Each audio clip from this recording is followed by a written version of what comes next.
Well, I'm a little nervous. Okay.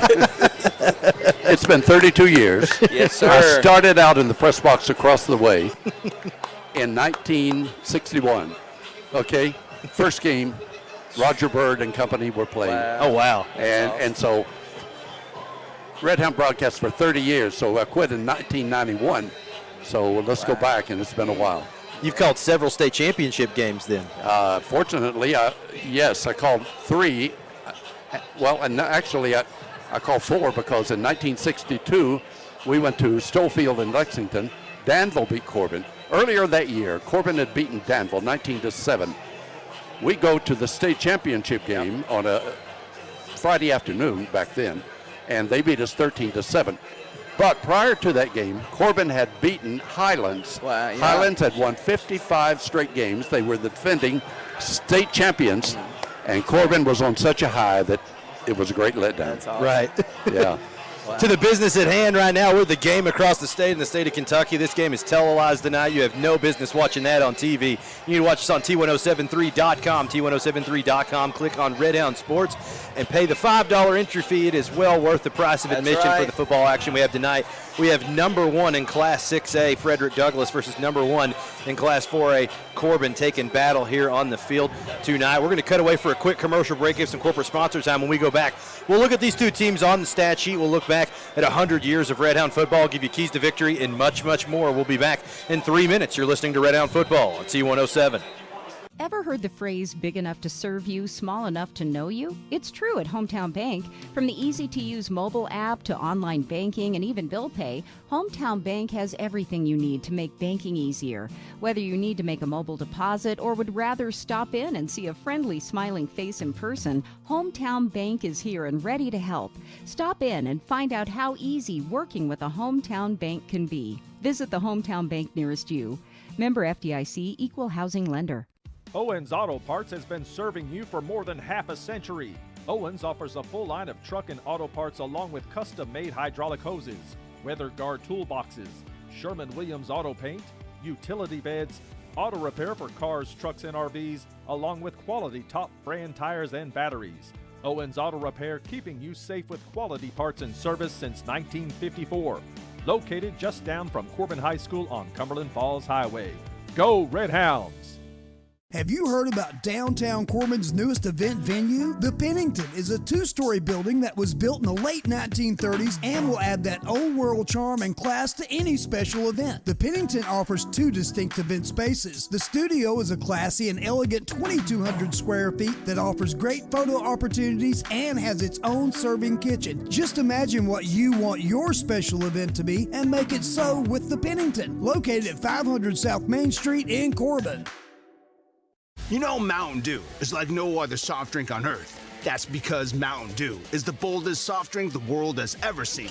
Today, Mountain Dew, the most iconic flavor in the history of soft drinks, has spawned a new generation of outrageously craveable flavors that share its glory, like Mountain Dew Major Melon, Mountain Dew Code Red, Mountain Dew Spark, Mountain Dew Voltage, and Mountain Dew Livewire. So here's to the neon royalty of Dew and the Dew flavors that have come after it, the boldest flavors on earth.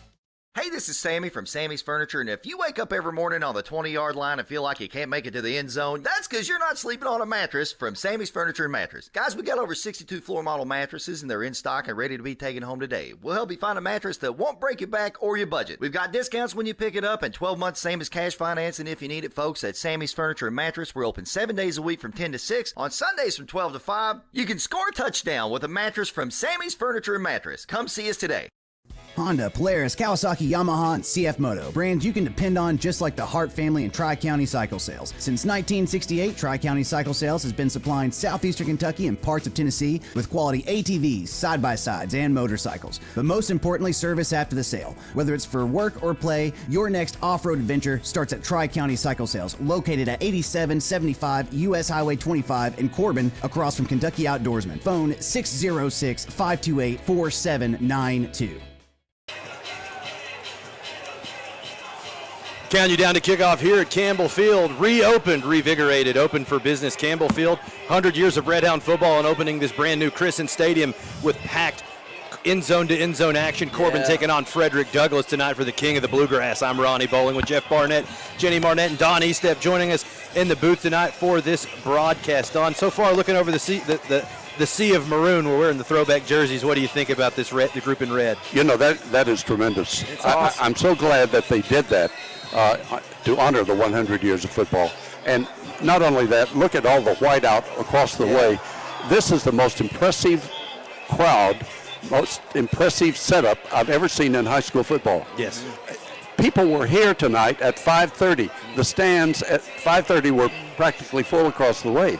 It's unbelievable. People are on such a high right now that this game we have to win. Yes, okay? we have to win. We do. That's right. Yeah. A lot of times they talk about home field advantage in the college level, in the professional level, high school level. It's hit or miss. You got to imagine the Red Hounds are going to have an advantage tonight from the home field crowd atmosphere. Like you said, I have never seen a crowd like this at Campbell Field. I don't know if anyone's listening around town right now because they're here. Well, let me comment on that. I'll tell you where they are listening: in Michigan, South Carolina, Tennessee, Ohio, Kansas, Texas, Georgia, Florida, Mississippi, Alabama, Indiana, Virginia, Illinois. Wow. They are there across the United States viewing this telecast. I want to say one thing right now.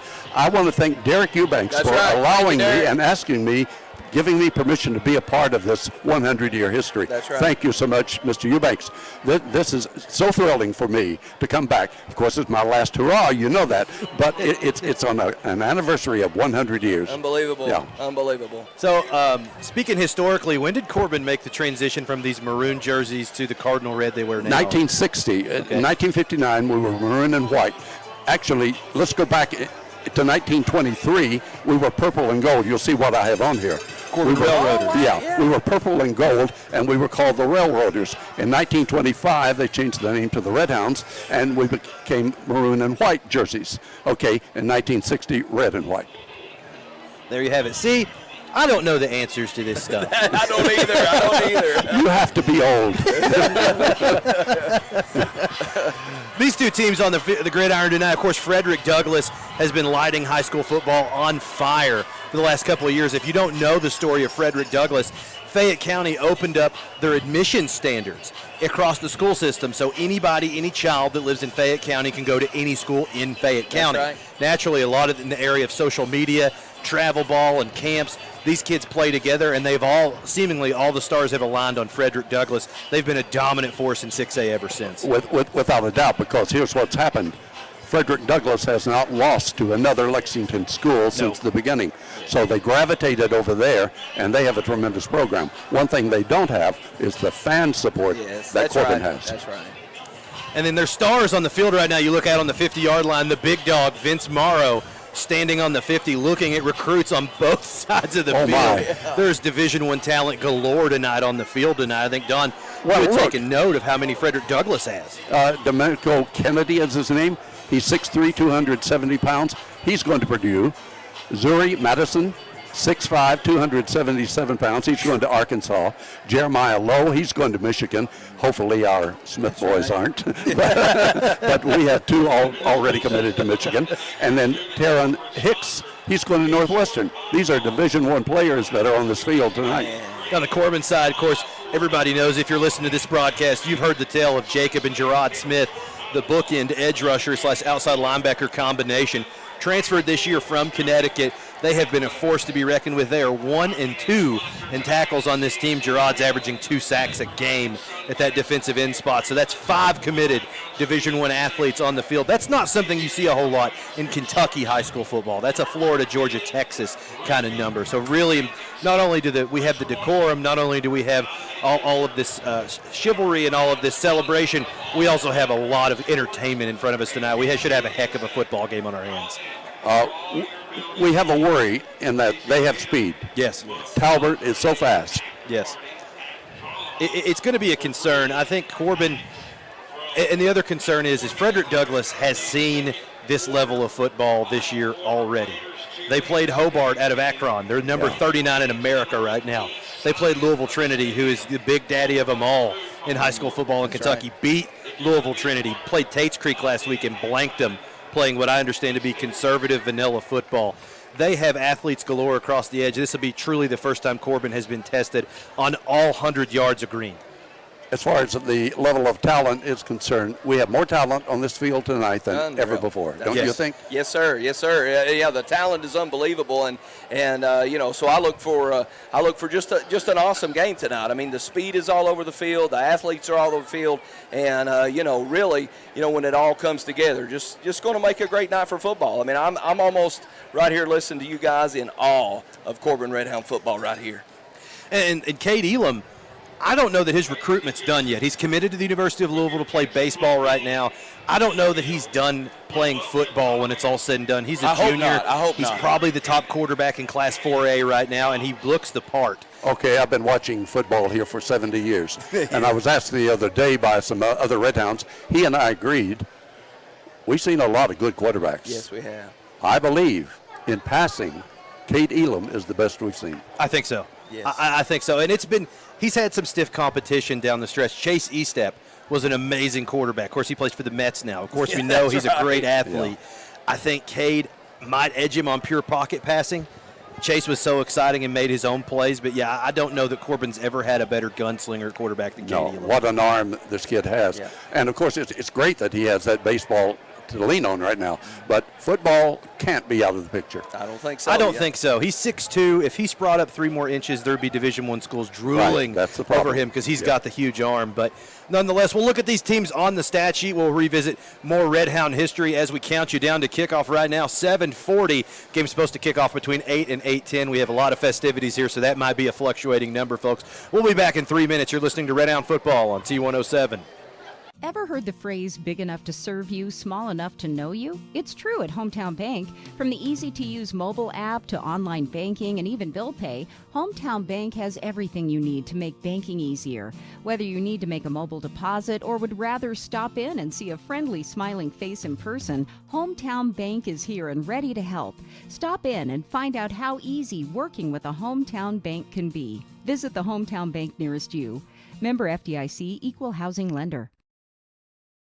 The Pennington is downtown Corbin's newest event venue and most exciting addition. The Pennington offers 2 distinct event spaces that is pleasing to one's senses. The Loft offers an industrial urban vibe, which is awesome for photos and is located on the entire 2nd floor. It's 4,600 square feet of event venue with its own private entrance and kitchen. Tables and chairs are provided, but you have to bring the guests. The Pennington is located at 500 South Main Street in downtown Corbin. For more information, follow the Pennington on Facebook and Instagram. Owens Auto Parts has been serving you for more than half a century. Owens offers a full line of truck and auto parts along with custom-made hydraulic hoses, weather guard toolboxes, Sherman-Williams auto paint, utility beds, auto repair for cars, trucks, and RVs, along with quality top brand tires and batteries. Owens Auto Repair, keeping you safe with quality parts and service since 1954. Located just down from Corbin High School on Cumberland Falls Highway. Go Red Hounds! You know Mountain Dew is like no other soft drink on earth. That's because Mountain Dew is the boldest soft drink the world has ever seen. Today, Mountain Dew, the most iconic flavor in the history of soft drinks, has spawned a new generation of outrageously craveable flavors that share its glory, like Mountain Dew Major Melon, Mountain Dew Code Red, Mountain Dew Spark, Mountain Dew Voltage, and Mountain Dew Livewire. So here's to the neon royalty of Dew and the Dew flavors that have come after it, the boldest flavors on earth. Honda, Polaris, Kawasaki, Yamaha, and CF Moto. Brands you can depend on just like the Hart family and Tri-County Cycle Sales. Since 1968, Tri-County Cycle Sales has been supplying southeastern Kentucky and parts of Tennessee with quality ATVs, side-by-sides, and motorcycles. But most importantly, service after the sale. Whether it's for work or play, your next off-road adventure starts at Tri-County Cycle Sales, located at 8775 U.S. Highway 25 in Corbin, across from Kentucky Outdoorsman. Phone 606-528-4792. Hey, this is Sammy from Sammy's Furniture, and if you wake up every morning on the 20-yard line and feel like you can't make it to the end zone, that's because you're not sleeping on a mattress from Sammy's Furniture and Mattress. Guys, we got over 62 floor model mattresses, and they're in stock and ready to be taken home today. We'll help you find a mattress that won't break your back or your budget. We've got discounts when you pick it up, and 12 months same as cash financing if you need it, folks. At Sammy's Furniture and Mattress, we're open 7 days a week from 10 to 6. On Sundays from 12 to 5, you can score a touchdown with a mattress from Sammy's Furniture and Mattress. Come see us today. Counting you down to kickoff here at Campbell Field. Corbin playing host to the Broncos of Frederick Douglass. Home opener for the Hounds here in Week 5 of Kentucky high school football action. I'm Ronnie Bowling with Jeff Barnett, Jenny Barnett, and Don Eastep in the T107 broadcast booth. The mayor's on the field right now addressing the town, thanking them for the contributions to this beautiful, beautiful football facility. If you make it out to a game this year, folks, you really need to see the spectacle that our school system has put on for this community. It's a gorgeous football stadium. I don't know that anyone in Kentucky can match it. Not at all, no. I was looking at these two teams on the stat sheet, or at least on their records right now. Frederick Douglass comes into tonight's contest 2-1 on the season. Corbin comes in 3-0. Both teams have played a team from Ohio. Corbin played Hughes, which is a small private school out of Cincinnati. They blasted them 47-12 in the pigskin. Took down Lexington Catholic 30-10 and blanked Pulaski County 43-0. Frederick Douglass's wins on the season are Louisville Trinity, perennial powerhouse, edged them 17-4, blasted Tates Creek by an identical score of 43-0. They fell 6-45 to Archbishop Hoban, who is, of course, the number 39 team in the United States. You know, Ronnie, I don't think we know enough right now about either team. No. 3 games, we don't. Tonight we're going to learn. Yes. We're going to learn just what we have, what they have. And I know they're both good, no question about that. But let's take a look at what we had in 1955 when I was in school. Our offensive line, averaged 195 pounds. Wow. Our offensive line this year averages 256 pounds. Man. We have brute force up front. Yes. And on the defensive side, well, it speaks for itself too. Well, you know, and Ronnie, when you look at our offensive line, I mean, you look to big number 74, Franklin West, yes, who is leading the way, completely just leading the way. So Franklin West, big number 74, definitely going to lead the way for the Hounds tonight. That's another player that I left off of the Division I list. Franklin West has gobs and gobs of Division I offers, as he should. He is a brute at that left tackle position. I look for him to kick inside at the next level, probably a center guard combination due to height reasons. But he is a bruiser up front, and I think you said the average was 256. Right. What do they take the field? I think somebody was fibbing on their physical. These guys are bigger than that. Well, that's offense. And last week I was watching some of the playback of that, and when West came in on the goal line stand, it was like they hit a wall. Okay, no, you're not going over. That's right. That's right. Big Frank, of course, I expect him to play a lot more defensive snaps tonight. What I do know about Frederick Douglass is just looking at teams that we've played in common. Boyle County, they play Bull every year. Last year when they played Bull at Bull, they grounded out. They got under center, got in the eye, and pounded the ball. So they have the ability to do that, even though this is a spread team. This is a team that's very good in the trenches, good on the outside. And regardless of the outcome, Corbin will not see a team like this again for the rest of the year. I don't care if they go all the way to Lexington, play in the state championship. This is the cream of the crop. You're playing the number 1 team in Kentucky tonight. And Corbin wants to be number 1 themselves. Yeah, that's right. You come out on top, I think the group in red has a stake well, to claim. you look at the Cantrell ratings. Frederick Douglass number 1, the Hounds number 2. Yes. And so the Hounds, got that bad break with the RPI, with the how the schedule broke down in the bad weather game. But yeah, exactly. This football game is the best in the state tonight on Friday. The colors, the national anthem, and the colors taking the field right now. We'll take away out of respect for our country. We'll be back in 4 minutes. You're listening to Red Hound Football on T107.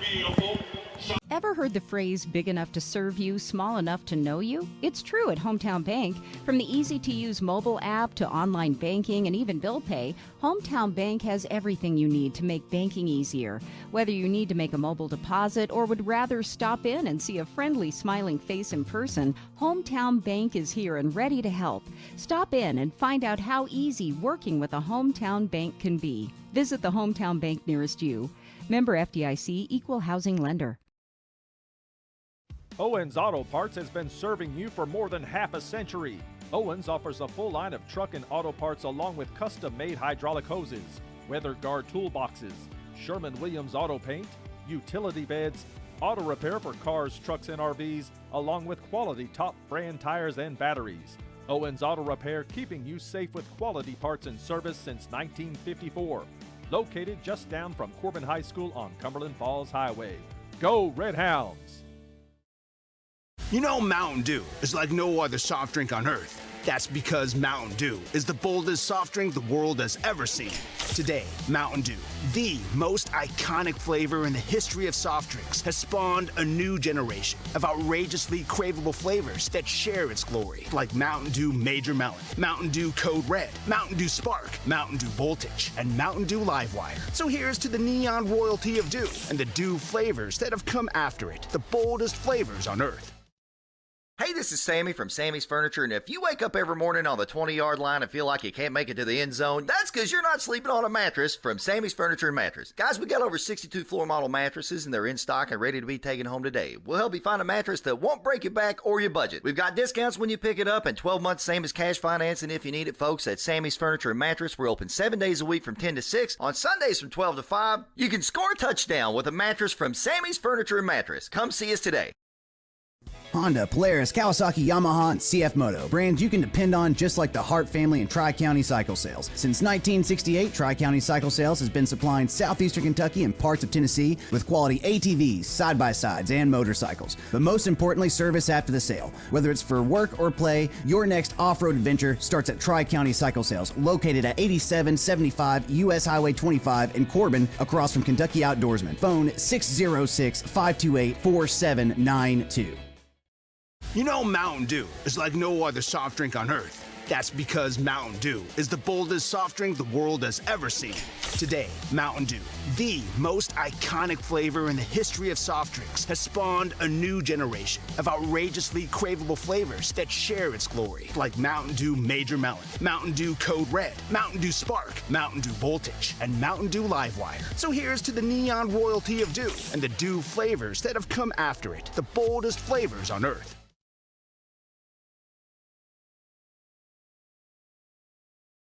Owens Auto Parts has been serving you for more than half a century.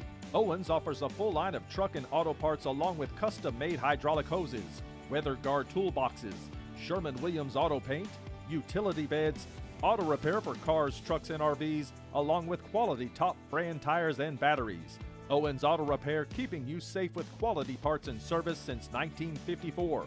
Located just down from Corbin High School on Cumberland Falls Highway. Go Red Hounds!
That'd be perfect. I'm going to have a prayer. Oh, never mind. Give me another minute. Dear Lord, I just want to come here tonight on behalf of everyone in this stadium. Lord, I pray as we are sitting in these stands that you would just let us be able to find you in every action that is happening. I pray for the people on the field, the coaches, and the staff and the players, the referees. I pray that you will just put a hedge of protection over them, that you will just keep them safe. Let this be an injury-free game. Lord, I just want to thank you for the provisions that you've made for our community, our town, our school, and everyone around to experience this. Lord, I just thank you for letting us have this facility to just be able to make memories and reminisce on the ones that we had already made. Lord, I pray all these things in your name. Amen.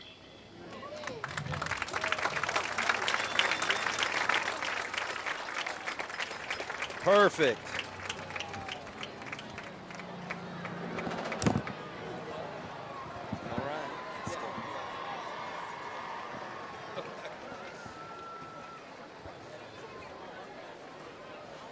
Count you down to kickoff here at Campbell Field.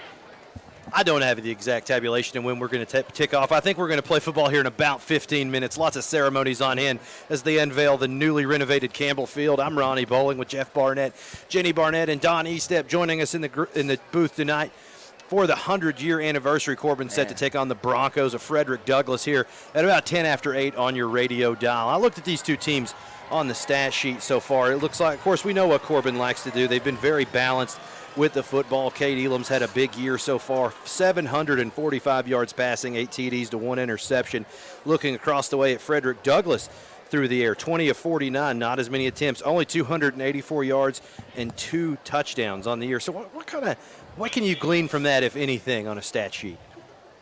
Well, if anything, Ronnie, to me it speaks of, maybe 20 of 49, firing on maybe a little bit less than 50%, and then 2 touchdowns, 2 interceptions. He can put the ball in harm's way. So, the Hounds can definitely get an advantage right there. And then, you look at the running game right there as well, and, kind of a 3 or 4 running backs balanced attack there. So, the Hounds secondary can maybe take a little bit of advantage of maybe, Jackson Strautman throwing the ball in the air. You catch a big one, you get a turnover, and, you get the football for the Hounds. So, to me, Ronnie, tonight, Jackson Strautman, the quarterback for Frederick Douglass, you got to wonder, if he could last 4 quarters and maybe not create a turnover right here. So it should be maybe a benefit for the Hounds tonight. The interesting thing that I don't know that I've seen this for a good football team before. Frederick Douglass has surrendered more rushing yards and more passing yards than they've forced. Yes. And on the year, 2-1, they've played very good football teams. Yeah, and we really don't have good indications because Strautman, he leads the team in rushing 104 yards. That's right. So, Yes. so they play 3 games. That's not a lot. Right. And on the other hand, we have tremendous rushing on our side. That's right. And so we're kind of in the dark on this team. Yes. And it's so hard because we have played good competition so far. Lexington Catholic, very good football team. I'm sure they'll have a good year on the season, but we did not play Archbishop Hoban out of Akron, Ohio. That's right. Of course they had a hard time up That's there. right. That's Everyone would have a hard time. They're the number 1 team in Division II in Ohio, and I'll tell you, they play big boy football in Yes, Ohio. they do. Big Yes, time. They were out of their league. I'd like to comment about this crowd. I've been here, like I said, for 70 years watching football. I've seen big crowds. I've never seen anything like this. No. Back when Highlands came down, back in the days when Danville would run a train down here, we said, well, we had 6,000 people. I think that's an estimate. They were 2 to 3 deep along the sidelines. Look at it now. We didn't have those stands. No. Look at them. They're all the way around this field. They're at the end zones. I mean, They're can you believe standing it? several deep.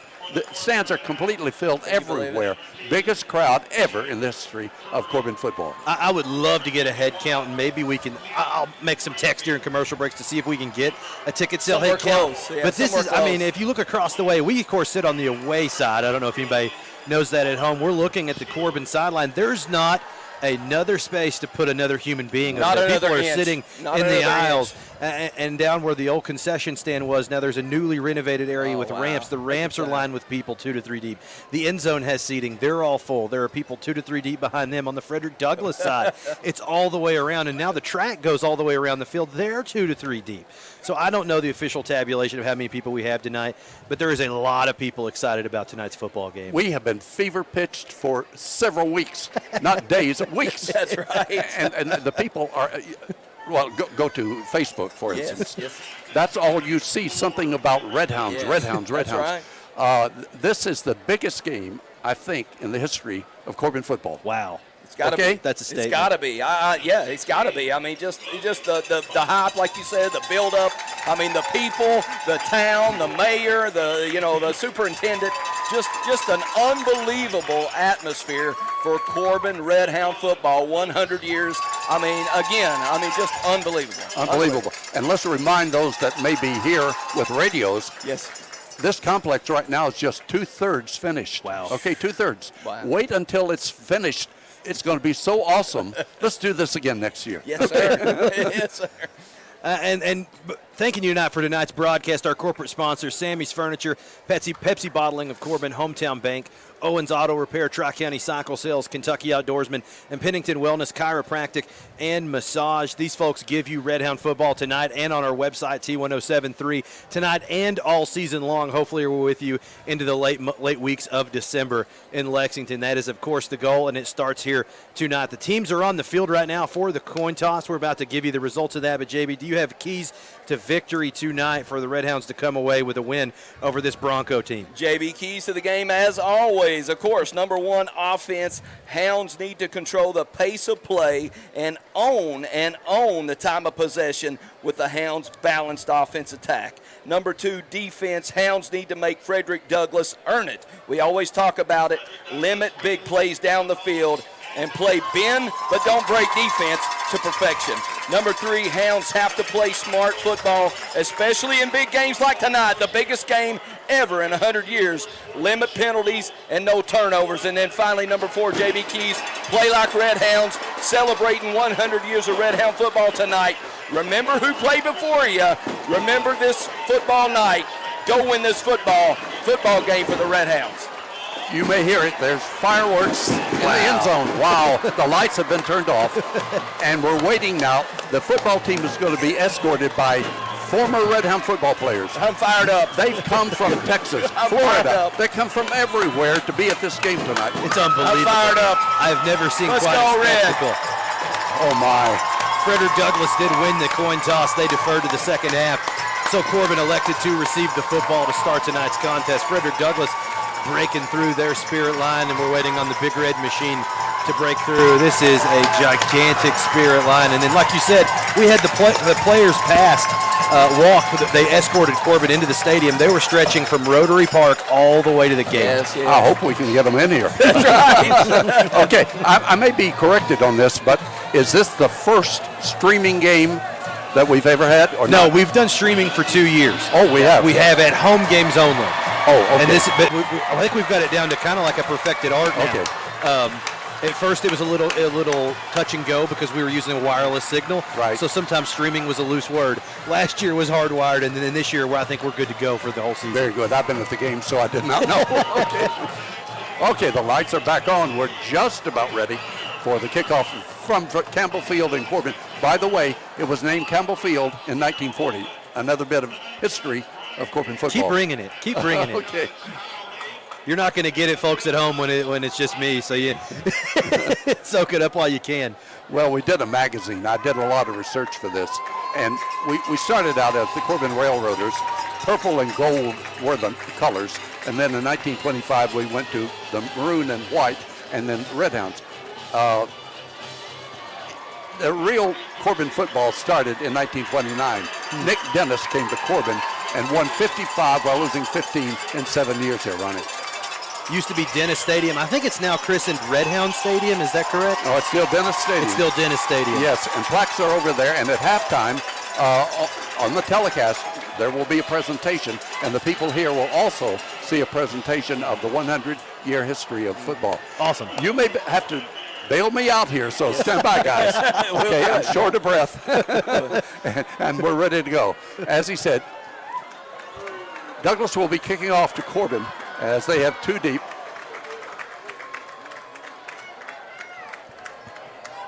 Xander Curry will be deep along with Carter Stewart. They're standing at about the 5-yard line. So we're ready for the kickoff. Whistle sounds, big crowd here at Campbell Field, and this game is underway. The kick is going to be taken by, well, it's going into the end zone. So automatic touchback, and Corbin will have it at the 20-yard line. Big time weapon. You can see out of the gate, Frederick Douglass has a good kicker. You can tell that from the jump. Not a lot of high school kickers can kick that distance. That's a weapon to keep your eye on down the stretch of the game. Yeah, their kicker has hit 14 out of 15 extra points this year. So the Red Hounds take over. Here's the backfield. Cade Elam, 6'2", 215-pound junior, will be a quarterback. Elam has thrown for 8 touchdown passes this year, and in rushing, he's gone for 3. Full house backfield, end spread to the right, and the handoff is given to Eastep. Eastep trying to get around that corner, and he's hit and taken down short of the line of scrimmage. Yeah, Don, I don't know that the weakness or the place to exploit on this defense is going to be sideline to sideline. Yeah, exactly. To me, Ronnie, right there, the speed of Frederick Douglass, you see a little bit of a glimpse of it right there.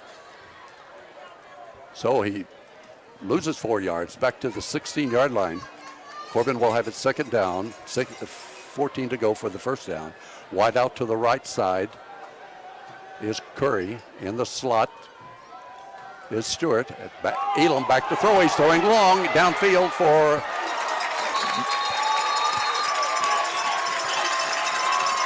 Noah Simon. Simon was down there, and you were waving for a flag. Yeah, it looked like a little premature contact before the ball arrived there. Definitely would have been flagged a week ago at Pulaski County. That's right. Good point. That's right. That brings up a big down for Corbin now as they have it at their 16-yard line. Third down and 14 to go for the first down. Just getting underway on this first series. They have a triple wide out to the right side, split to the left as Elam goes back to throw. He's looking long, looking. He goes long downfield. Carter Stewart has the ball. He has it midfield. Down to the 45, the 40, the 35, the 30. Down to the 20-yard line. And Carter Stewart has the big gain for Corbin. Corbin will have it first and 10 to go at the 20-yard line of the Broncos. I'll tell you, the most impressive part of that play was how much time Cade Elam had in the pocket to throw that football. That was a solid 6 or 7 seconds. That's big-time O-line play. A 64-yard pass for a first down at the 20-yard line as the Red Hounds are set to go.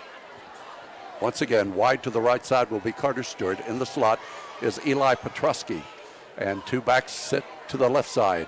It'll be Eastep in motion. Eastep, they fake the handoff to him. They do give it to him. Cade Eastep takes it across the 20 down to the 15, and there's where he stopped. So good gain for Eastep. The bottom of the screen down here, usually Stewart and Petrosky line up on the same side. They're both excellent run blockers. They're definitely the reason that spun for the gain it did. Yeah, we've talked about it all season long, how the receivers block downfield, and that springs those big runs. So, again, great job by the Hounds receivers. They give him 4 yards on the pickup down to the 16-yard line. Corbin will have it. Well, actually, they give him 6 yards. They changed the scoreboard. No, it will be second down and 4 yards to go as Elam now hands it straight up the middle to Guy Bailey. Bailey is hit at the line of scrimmage and taken down at the 15. Bailey did not play last week because of an ankle injury, so he's back, and he's the leading rusher after 2 games this year. He still leads Corbin in rushing. He does, and most of his yardage was that second game at Lexington Catholic. I think he only had about 3 carries in the Week 1 game because Corbin threw the ball so much against Hughes. That'll be a yard loss back to the 15-yard line. Corbin now will have a 3rd and 5, another big play coming up for the Red Hounds. Elam in the shotgun as he has Eastep in the slot to the right side. Elam rolling out to the left. He's looking. A big rush put on him, and down he goes. Down he goes back at the 28-yard line. And coming through there with the rush on him was one of those guys that will be playing big-time football pretty soon. It will be Darren Neal, number 24. And you want to see Elam throw that football away because he retreated out of probable field goal range for Sima. Now Corbin's probably going to be forced to go for it here, whereas they could have tacked points on had he just got the ball out of bounds. The line of scrimmage will be the 26-yard line, so that's a loss of 11 on the play. Here it is, 4th down, and 15 to go for the first down. Elam back to throw. Elam looking. He rushes up the middle, but he's going to be taken down. He gets down to the 25, and that is all. The Broncos had stopped the Red Hounds at the 25-yard line after Corbin had moved the ball on 7 plays down to the 14-yard line before losing back to the 26. You know, you come away with no points, but it's not a totally pessimistic. That's right. Nothing to hang your head about. Corbin proved they can move the ball in space. Look like they do have the horses to run in that secondary. They just have to clean it up down near the goal line and score points when you're in the red zone. Yeah, exactly what I was thinking, Ronnie. Just a really good start there. Like you just said, you don't get points, but a good little start right here for the Hounds. Jason Strotman is the quarterback. as Strotman is faking up the middle, and Corbin's defensive line is there to meet the ball carrier, right near the line of scrimmage. Swarm of red over there. Looks like Mikey Neal leading the charge for the Hounds there. Hounds are going to be solid running that sideline to sideline run defense. This is a good front seven. I think they can play with just about anybody in the state, especially when you're matching speed in the box. Watts was the ball carrier. They mark it down, showing a yard loss on the play. So it's going to be 2nd down to 11 from the 26-yard line for the Broncos. Wide out to the left side. Man goes into motion, now stops in the slot to the left as the pass comes to the left, and it's batted down. Gerard Smith coming through there. The highest rated recruit on the field right now is wearing red tonight. Gerard Smith, the number 2 rated player in high school football in Kentucky behind Cutter Boley at LCA, showing you why on that play. Yeah, big number 99 getting his hands up, batting the ball down, and so a great play right there by big number 99, Gerard Smith. Gerard Smith, a 6'4", 255-pound senior, has put the Broncos now to 3rd down 11. They're at the 26-yard line. Man in motion to the left side. Strotman goes back to throw. He's got a man open to the left side. Looks like a first down as he passes up to the 37-yard line. Something Frederick Douglass has definitely watched tape. They're going to leave that running back in to chip off and block to try to handle Gerard off the edge because he had beaten that left tackle to the punch. It was the chip block from the running back that gave the quarterback extra time to get the ball out. They placed the ball down at the 38-yard line. The receiver was done, so the gain was good for 12 yards and a first down for Franklin Douglass. Corbin going to a 3-4 defense. Haven't seen that all year under the Greer regime. 2 wideouts to the right side as the handoff is up the middle. And coming up the middle with it is Watts. Watts crosses the 40 to the 42-yard line, and he's taken down there. Of course, if you followed Red Hound football like we have over the years, Coach Greer does not play a 3-man front defense. Never. Hardly That's right. ever. That's right. We've seen it hint at it in a couple passing downs leading up to this, but it's interesting this early in the game going to that 3-man front. Maybe something he's been scheming for tonight. I think so. Exactly. Get your best 11 athletes on the field. Actually, they marked it at the 43-yard line, so that's a pickup of 5 yards on the play. And it's going to be 2nd down and 5 for Franklin Douglass once again. They have wideouts to the right side. Ranvier is his name. He's in the slot to the right side as Strotman is back in the shotgun. Set back to his left. The official has marked the ball at the 43-yard line. 2nd and 5.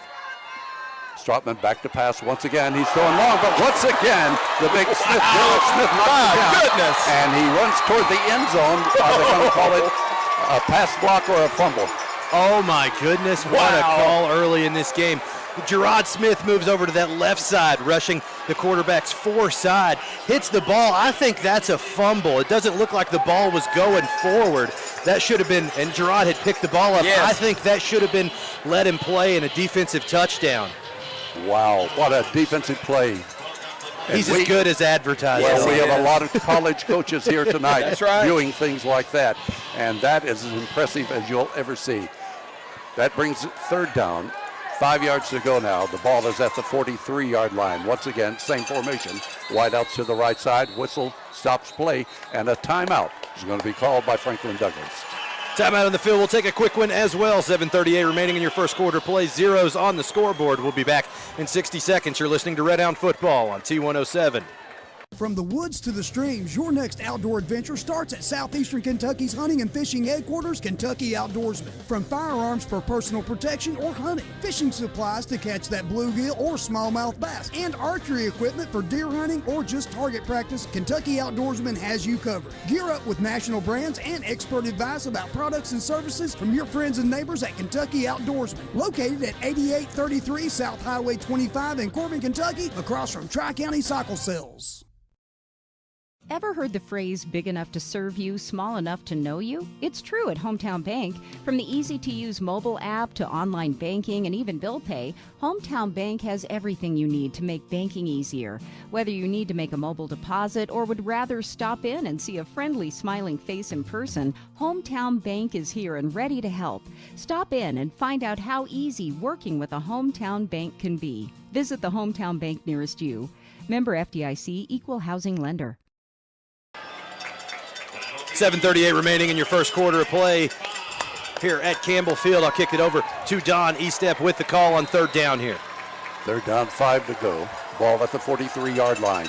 Man in motion comes to the left side. Ranvier and Chenault to the right. As the pass comes down, a high grab taken in by Ranvier. Ranvier across the midfield line into Corbin territory where he's knocked out of bounds at about the 41-yard line. It's very obvious that he has a safety valve that runs those stick routes, runs it to the down and distance needed on third down. That's something Corbin will want to hone in on. Obviously, Frederick Douglass also could be working the double stick game. That's right. The stop and go. That's something to watch down the stretch here. Frederick Douglass took the ball at their own 25. They're down to the Corbin 41-yard line. They have picked up 2 first downs on this drive thus far. On 1st and 10, the fake and the handoff is given to Talbot. He runs wide to the left side. That's the speedster for them. If he gets free, he's gone. Yes, he is. And Gerard almost made that play from the backside, had a hand on him, and got washed in by the offensive lineman. This is a team that definitely can run the football, and this big offensive line will look to lean on Corbin as the game progresses. Well, you mentioned in the pregame, Ronnie, they can line up and run at you. They can throw it. They can do a little bit of everything. So they have the ball down at the Corbin 35-yard line. It'll be 2nd down and 5 to go. Strotman passing wide to the right to Talbot. Talbot at the 35. Talbot crosses the 35 down to about the 32-yard line where he's taken down. Great tackle by Xander Curry out in space there. Again, that's the speedster you referenced the play before, but Xander Curry, all-state safety himself, one of the best sure tacklers you're going to see on any high school field. Here's a pretty big play, too. 3rd down and 2 to go. Corbin wants to put the stop on him here with 7 minutes to go in the first quarter of play. No score. On 3rd down, Strotman back now, looking to the right side. He's got his man open and throws to Chenault. Chenault takes it in right at the 30-yard line. It's going to be close for a first down. Yeah, to me, Ronnie, right there again, you mentioned the stick routes, and the Hounds, as Frederick Douglass gets a little bit closer to that end zone, the Hounds going to tighten up the coverage. Yeah, we've seen with Coach Greer defenses inside the 25, definitely going to bite down and start playing more press. That's There's right. less grass behind you to give up. That's right. He picked up 3 yards on that. It's a first down, their 3rd first down on this drive that originated at the 25. And now Strotman, the ball carrier, and he's hammered and taken down for a loss. And this he paid the price like many quarterbacks have all season long. This Red Hound defensive front, definitely the strength of the Corbin defense, anchored by Smith, and I think Hatfield in on that play as well. Yeah, definitely. Hatfield sets the tone. That front 4 of the defense for the Hounds definitely sets the tone. That's right. The loss is 3, back to the 32-yard line. It'll be 2nd down and 13 to go for the first down. Wide outs to the left side, 1 to the right. Strotman back to throw. He's throwing long. Intended for Chenault. It's going to be intercepted. There we go. Taken out of the end zone. Up to the 10, 15, 20, to about the 22-yard line. Who got the ball? Corbin going to come up the bottom of the pile. I believe it was Newberry, was it? Jeremiah Gilbert. Gilbert on the interception. And that ball had to be thrown so fast. If you look how the play broke down, the defensive line absolutely abused the front. That's right. Of Frederick Douglass. I think he took a shot when he let that go, but good job by Gilbert of playing the ball. Yes. Ball was overthrown. He came off the receiver, played the ball, and come up with the first turnover of the game. Just a great job. I like to say, Ronnie, instant pressure by that big front 4. Big turnover as Corbin will take over now. They have the ball at their own 23-yard line, 1st and 10. Frederick Douglass had a 13-play drive that stalls out on the pass interception. Elam in the shotgun. Elam now will give it up the middle to Guy Bailey, but big wall right there gets hardly anything. Corbin having a tough time establishing the run game tonight. Probably look to maybe even run just to set up the pass, not necessarily rely on it for positive yardage. Yeah, I think so. Exactly right. A little play action here, just kind of maybe setting up the play action for quarterback Cade Elam. So he gets 1 yard. It'll be 2nd down and 9 to go. We have 5 minutes, 18 seconds to go in the first quarter. No score in this game. Big game. Number 1 and number 2 teams in Kentucky squaring off here tonight. Elam takes the snap back. Elam looking. He has plenty of time now. Elam decides to run. He's across the 25 to the 30. Elam across the 35 and taken down at the 37-yard line. Great run by Elam there, but even again, the protection by this Corbin offensive line has been very impressive. He had all the time in the world to get rid of that football and elected to run it after no pass rush got in his face. And again, you know, Cade Elam, it speaks to the decision-making skills of Cade Elam. He doesn't put the ball in harm's way. He makes the decision and gets the first down. Give him 14 yards on that carry and a Corbin first down up to the 38-yard line. Once again, set back to the right of Elam as Elam fakes the handoff, does give it to Guy Bailey, and Bailey trying that middle once again. Very little yardage, maybe got a yard or two up to around the 39-yard line. Frederick Douglass dialed up the blitz there. That's the first time we've seen them send linebacker pressure, and it did get home. Unfortunately, Bailey couldn't find a hole in the running lanes. Wideouts to the left side, also to the right. Petrosky and Estep to the right side. It'll be Stewart to the left. Estep, pardon me, is in the slot to the left side. As Elam will take it on second down and 9 to go from the 39-yard line. He drops back to pass. He's being rushed. He throws the ball to the ground, and it may be intentional grounding. He wanted to get rid of the wall, and he threw it right down to the ground. Yeah, that was actually a screen that was designed to try to bait the rushers ahead. Just didn't give him enough time, and that's going to be a good call on the intentional grounding. Yeah. He just threw it into the dirt, didn't get it back to the line of scrimmage. And the rule in Kentucky, it reads very differently. If you're intentionally getting rid of the ball to evade a sack, it's intentional grounding, so that's going to get the call every time. Well, that will move the ball from the 39. They'll place it back to the 21-yard line. So a big loss on the play for Corbin, and that'll bring up a third down. Will it be second down? You lose the down on the grounding as well. Yeah. Right. Third down and 27 to go for Corbin from their own 21-yard line. Elam thus far has come up with the big plays. Yes. He'll have to come up with the big play here as they have the ball at their own 27. 3 minutes, 58 seconds to go in the opening quarter, no score. From Campbell Field and Corbin, two great teams on the field. Elam drops back to throw. He throws it wide to the right side to Guy Bailey, but he's going nowhere. Hit behind the line of scrimmage. Taken down at about the 14-yard line. About a 6-yard loss on the play. Elam couldn't afford to force the ball downfield. Frederick Douglass sitting with two high safeties. They were just waiting for the forced deep ball, and Corbin's going to have to punt the ball away. You really hope that Simon does a good job, or Stewart rather, does a good job angling this ball out of bounds. Douglass has a lot of speed in the return game. Yeah, and you hate that right there. You know, again, Elam makes a smart decision, gets the check down, but again, the Hounds forced to punt. Here's the punt out of there. It's very low. It's going to hit and roll, and taken on the bounce by Talbot. He's at the midfield line, down to the Corbin 48-yard line before he's taken down. Pardon me, that's Chenault. Chenault was on the receiving end of that. And once again, Franklin Douglass will have the ball in Corbin territory. Good, sure, open field tackle by Lucas Britton there. Could have saved a touchdown. He had a lot of real estate in front of him to return that ball, and that happens on those low rugby-style punts. It does. And there's not a lot of hang time. That's right, yeah. You get a little bit of a run, and if you can field the punt like the receiver Frederick Douglass did, you know, you can get that extra step, maybe head to the end zone. So really good job, like you said, Ronnie, by Lucas Britton to come up there and make that hit. Frederick Douglass has field position at the Corbin 48-yard line where they'll start this drive. As we have Ranvier wide to the left side, end split wide to the right. Sharpman, the quarterback. Sharpman gives up the middle, and the ball taken by Watts, who's getting about 3 yards at the most to about the 45-yard line. Flag down on the play, behind the play, probably going to be a hold going against Frederick Douglass. Again, Gerard Smith and Jacob Smith on the play. Gerard did a good job of squaring his shoulders, not overcommitting, and stringing that play out to the sideline. Yeah, just a good job right there by the twins, Gerard and Jacob. You know, they anchor those edges, and, you know, with the speed of Frederick Douglass, Jacob and Gerard kind of counteract that. And so, again, the twins, you know, in action right there. That'll put the ball back into Franklin Douglass territory at the 42-yard line. If it appears I'm struggling a little, yeah, I'm 84 years old. Good. Awesome. Franklin Douglass ready to go now. They'll have it first and long from the 42-yard line. Scoreboard has it first and 10, but actually it's going to be more than that, as the line to gain will be the Corbin 38-yard line. Sharpman with wideouts to the right side, a split into the left. He'll throw for Ranvier. Ranvier can't get to it. It was a high pass and well covered.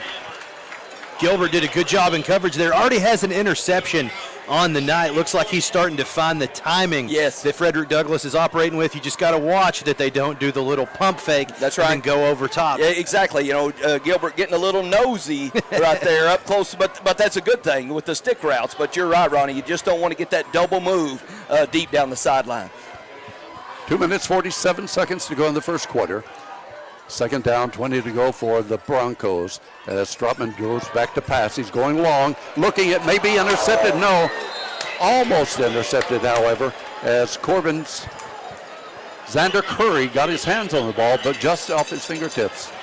Xander Curry, one season removed from a 7-interception season that put him on the Courier-Journal All-State team for safety. He knows how to bring that football down when called upon, but still a great play by him in space. Exactly. The Hounds deep in their own territory. They have to punt the football, but I tell you what, the Hounds come out here, get the 3 and out, and turn the football back over to Cade Elam. Very big play coming right here. It's third down, 20 to go. And the ball at the 42-yard line. Stropman hands it up the middle, and here's the quick back. Talbert crosses the midfield stripe down to the Corbin 49, and Talbert throws a fist out in front of him there. No flag, but he was perhaps calling for one there. I think in a less explosive, crowd-filled game, that might get you a flag. I think the refs may give him a little bit of temperance tonight, but just a great open field tackle. Good to see the flag stay in the pocket there. Yes. Questionably, that could have been a horse collar tackle. Fourth down, 11 to go now, as Chenault will drop into punt formation. He's back at his 35-yard line, and nobody deep for Corbin. Not fooled. They're going to stay in safe mode. Here's the kick. It's a wobbly kick that's going off to the right side and rolling, and it'll roll on this carpet a little better than grass across the 20-yard line down to the 17. I imagine Coach Greer saw something in film he didn't like. He didn't trust sending his punt return unit out, elected to keep his defense on the field. That's right. Yeah, exactly. You don't want to give up that big play, that fake punt, whatever, Frederick Douglass may have dialed up. But so again, the Hounds get to reset right here. A little bit in tough field position, but again, 0-0 right here. Look for the Hounds to go on attack on offense. It is tough field position as their 17-yard line, as Corbin now will come out with a double wide set to the right side. Guy Bailey to the right of Elam as Elam goes back, throws a screen intended for Stewart. Ball is knocked down close to a lateral. Oh, very, very close. Fortunate to get that call out there because it appeared he was dead even with the quarterback. I could see the official calling that either way. Well, it was knocked down, and so Corbin will have it at the 17-yard line. Only a minute 44 seconds to go in the first quarter. Kind of surprising, a defensive struggle thus far. Yes, and both teams have proven if you get behind the chains, very hard to move the football on either squad. Here's Elam on second down play. Elam will hand off this time. It's a running play across the 20 to about the 21 or 22-yard line as trying to pick up, it'll be Bailey, I believe, the ball carrier. Guy Bailey on the carry. I like that Corbin staying with the running game, not being deterred by the negative plays.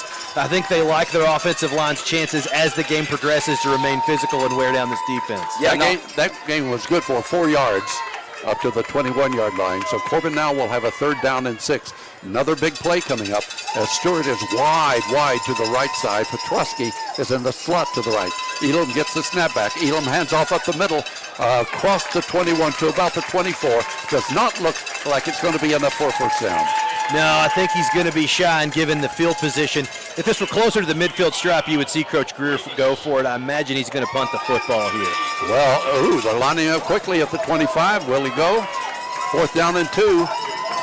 I don't think he's going to go. Okay. Trying the old freeze play right there, and probably Frederick Douglass not going to bite. Elam will kick, though. He did so at Lexington Elam kicking, but it's a short kick, high into the air, hitting and bouncing in Douglas' favor, and now rolling back Corbin's way up to the 47-yard line. So Frederick Douglass once again will have good field position. Yeah, Corbin's been playing backs to the wall tonight. Yes, that's right. If you watch Corbin football a lot, especially under Coach Greer, they play their best defense 30 yards and in. That's really when he becomes aggressive and he coaches his players to really attack the football and take risks. So this is really the toughest area of the field for teams to go. It's just hard for Corbin's offense to gain that much traction with that much grass in front of them. Yeah, you're exactly right. Between the 20s is, where teams can get going. But you're exactly right. And once you get inside that 20, 30-yard line, Coach Greer dials it up. The doctor of defense, he can shut you down. Frederick Douglass at the Corbin 47-yard line, 1st and 10. Double wideouts to the right side. Man in motion now as Strotman gives up the middle, but good defense for Corbin as they'll stop the ball carrier after about a yard pickup. Jacob Smith coming off the edge, wearing 16 if you're watching on the stream. That's Normally right. He's 0 on your roster, but he's the tackle leader for this Corbin defensive unit, and you see why. He makes great plays in space, especially playing upright. And that's the end of the quarter. 1 in the books and 3 to go after 1 quarter of play. We're knotted up at 0 here at Campbell Field. We'll be back in 60 seconds. You're listening to Red Hound Football on T107. Hunting and fishing is a tradition born from the need to provide food for the family and love for the great outdoors. Regardless of your reasons, dedicated hunters and fishermen know the success starts at Kentucky Outdoorsman. From guns for the hunt or self-protection to rods and reels for the rivers and lakes to the best archery gear and hunting and target practice. It can be found at Southeastern Kentucky's hunting and fishing headquarters. Kentucky Outdoorsman, located at 8833 South Highway 25 in Corbin, across from Tri-County Cycle Sales. Owens Auto Parts has been serving you for more than half a century. Owens offers a full line of truck and auto parts along with custom-made hydraulic hoses, weather guard toolboxes, Sherman-Williams auto paint, utility beds, auto repair for cars, trucks, and RVs, along with quality top brand tires and batteries. Owens Auto Repair, keeping you safe with quality parts and service since 1954. Located just down from Corbin High School on Cumberland Falls Highway. Go Red Hounds! Second quarter, your score, Corbin 0, Frederick Douglass 0 here in the opening game at Campbell Field. I'm Ronnie Bowling with Jeff Barnett, Jenny Barnett, and Don Estep in the T107 broadcast booth. Don Estep will give you this second down action here at Campbell Field. Frederick Douglass at the Corbin 46-yard line will have it 2nd down and 8 for the first down. They've had good field position for most of this game, the deepest they were at their own 25. Here's the pitch wide to the right side that goes to the split end, and he's taking it down to the 41-yard line. Looks like a pickup of about 5 yards. Another great tackle from Curry out in space. He's all over the field from that free safety position. Definitely the most sure tackler, I think, on this Corbin defensive unit. Yeah, just doing a great job. We saw him last year flying around making plays, and of course, picking up where he left off last year. Xander Curry definitely, making plays all over the field. Chenault takes it down to the 41-yard line. 3rd down and 3, another big defensive play for Corbin. Strotman now will hand it up the middle. A good defensive play of the ball carrier is hit behind the line of scrimmage. Watts goes down at about the 44-yard line. Gerard Smith busting through that line. And Gerard Smith, folks, as good as advertised, committed to the University of Michigan.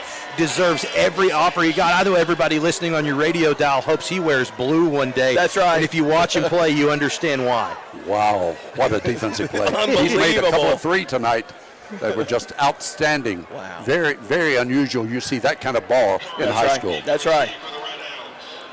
Cooper Ranvier will be in punt formation now, and Corbin does drop back. Carter Stewart this time. Is it Carter or Xander Curry? Is Curry back standing at his 10-yard line? Here's the kick out of there. Nice spiral this time. It's going to hit and go into the end zone, so Corbin will have the ball out at their 20-yard line. Corbin opened this game at their 20-yard line, and they've been fighting that field position ever since. Yes.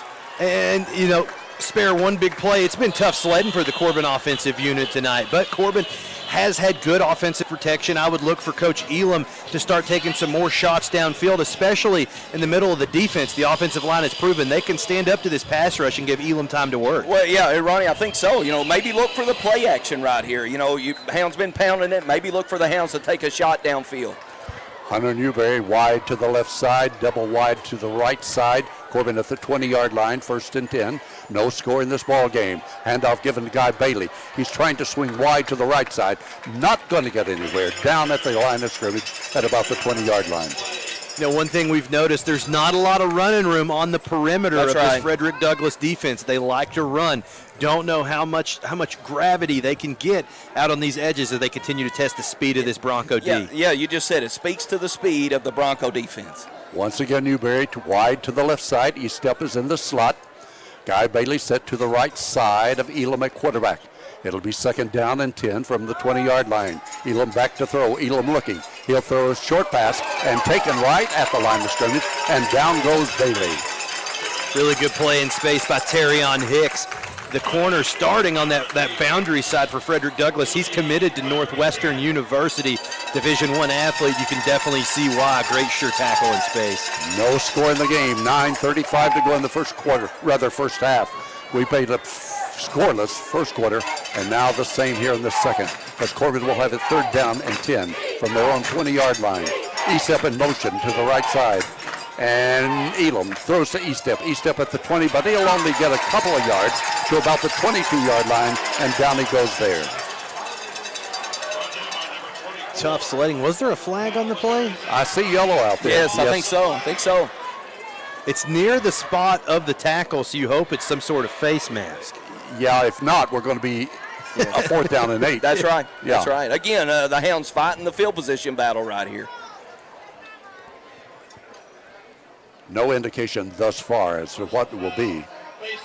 Face mask. There you go. Hey, what a there break. You go. That is a huge break for That's Corbin. right. Big break right there. Gives the Hounds a 1st down and kind of gets out of the shadow of the own end zone right here. So gets to reset and, maybe be a little more aggressive, calling some offensive plays. Wow, up to the 37-yard line. Corbin now will have it 1st and 10.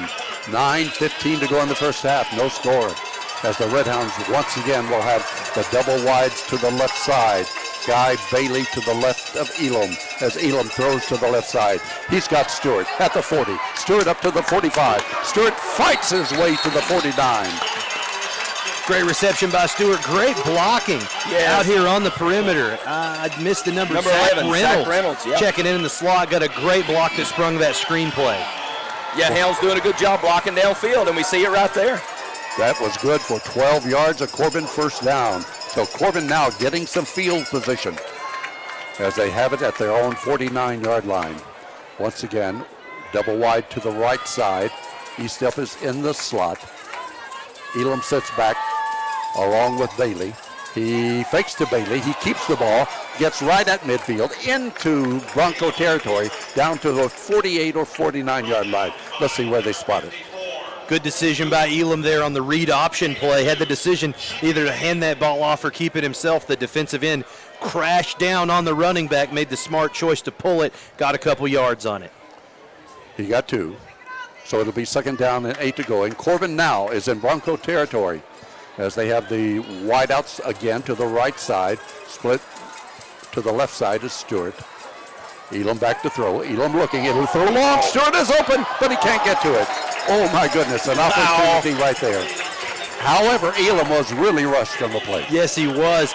Put that one in your cap and look on it at the end of the game. Stewart does have a step on that corner, it appears.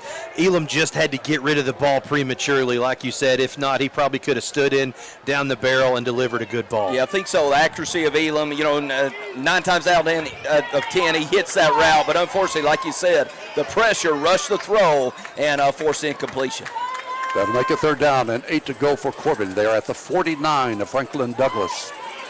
Same setups as before. Double wides to the right side. Elam back to throw. He's being rushed. Elam looking. Elam trying to run now. He gets away from one man, but then he goes back and loses yardage back to about his own 43-yard line. Frederick Douglass not afraid to dial up the blitz on 3rd and long. Looks like they spent 6 That's right. after him and left 5 to cover. Elam was never comfortable enough to get rid of the football. Yeah, just big instant pressure in the backfield. Elam nowhere to go, so, takes the sack. That'll make it 4th down and 16 to go for the 1st down, so Corbin will be in short punt formation. Nobody really deep for Franklin Douglas right now. Elam standing at about his own 35-yard line, which is only about 8 yards behind the line of scrimmage. A nice kick out of there this time. Nobody will return this one as it goes inside the 20, inside the 10, to about the 10-yard line where it's touched. Colton Creekmore downs it down on the 10-yard line. Best special teams play of the night so far coming from your quarterback. Yeah. I do like leaving that quick kick formation on the field. It forces Frederick Douglass to play defense and not put anybody in the return position. That's something that cost Corbin in the state championship game a year ago, was given all those free touches to Quisenberry. That's right, So I do like the scheme that Corbin's going with here to kind of neutralize the special teams advantage of speed. Well, you talk about flipping the field right there. The Hounds did a great job, flipped the field, got the Frederick Douglass Broncos pinned right here. So great job, great decision by Coach Greer. This is the deepest the Broncos have been in their own territory at the 10-yard line. They'll have it 1st and 10, no score. 7:12 to go in the first half of this game. A capacity crowd here at Campbell Field as the handoff now is given to Watts, I believe, and he's hit right at the line of scrimmage. There'll be no gain on that play. Taking a play out of Coach Larkey's playbook. I don't know if you saw the defensive line. The interior defensive lineman ran in and crashed and swallowed and tackled the offensive lineman for Frederick Douglass, leaving the Twins free to roam. And so that's something that Tom Larkey used to do back at Rockcastle County back in the day. Yeah, you take 2 of your D tackles to take up 3 of the offensive linemen, and then the D ends just kind of make plays, and we saw it right there. They do give him a yard or so on the play, so it'll be 2nd down, about 9 to go for the first down. The ball at the 11-yard line. Wideouts both ways as now Strutman goes back to throw. He hits his man at the 15.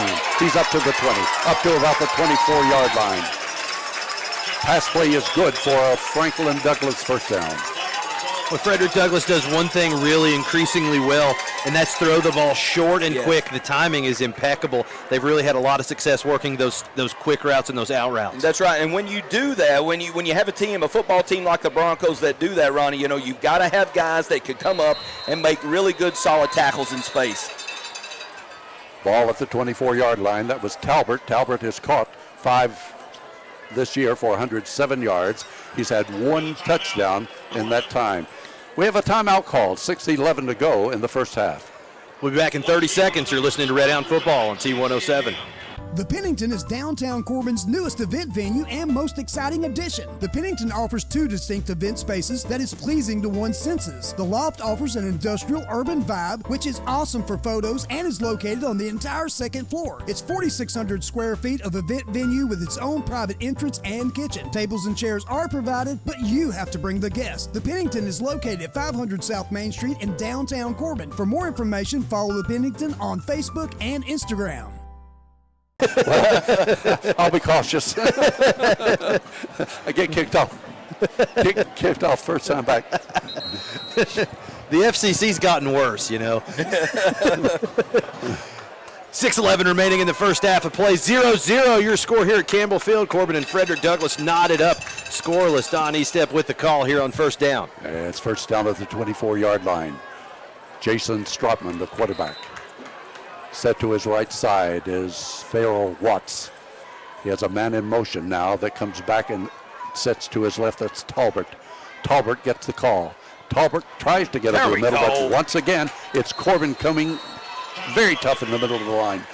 Yeah, that play starts with your defensive tackles. There was no running room there because the center was going backwards. Excellent play there by the Corbin defensive line, who has carried this defense all season.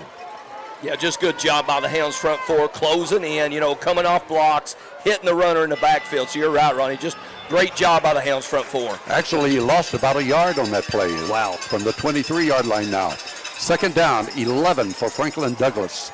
Wide out to the left side. They have a man in the slot as Strotman goes back now. Set back to his right. 2nd, 11. No score in this game. We're in the first half. Strotman back to throw. He's looking long. He's looking down that right side for Chenault. And Chenault can't get to it. It goes incomplete up near the midfield stripe. Flag down on the play in the backfield. Could be one of 2 things.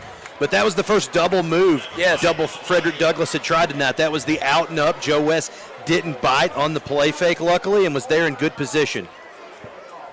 Yeah, good job by Joe Lester. You talked earlier in the football game about the double moves, the stick and go, the out and up, and Joe Lester, number 1 for the Hounds, does a great job to stay deep and play really good defense over the top right there on the receiver for Frederick Douglass. Holding penalty goes against Franklin Douglass. That's going to cost them 10 yards, and that'll put the ball back to the 14-yard line.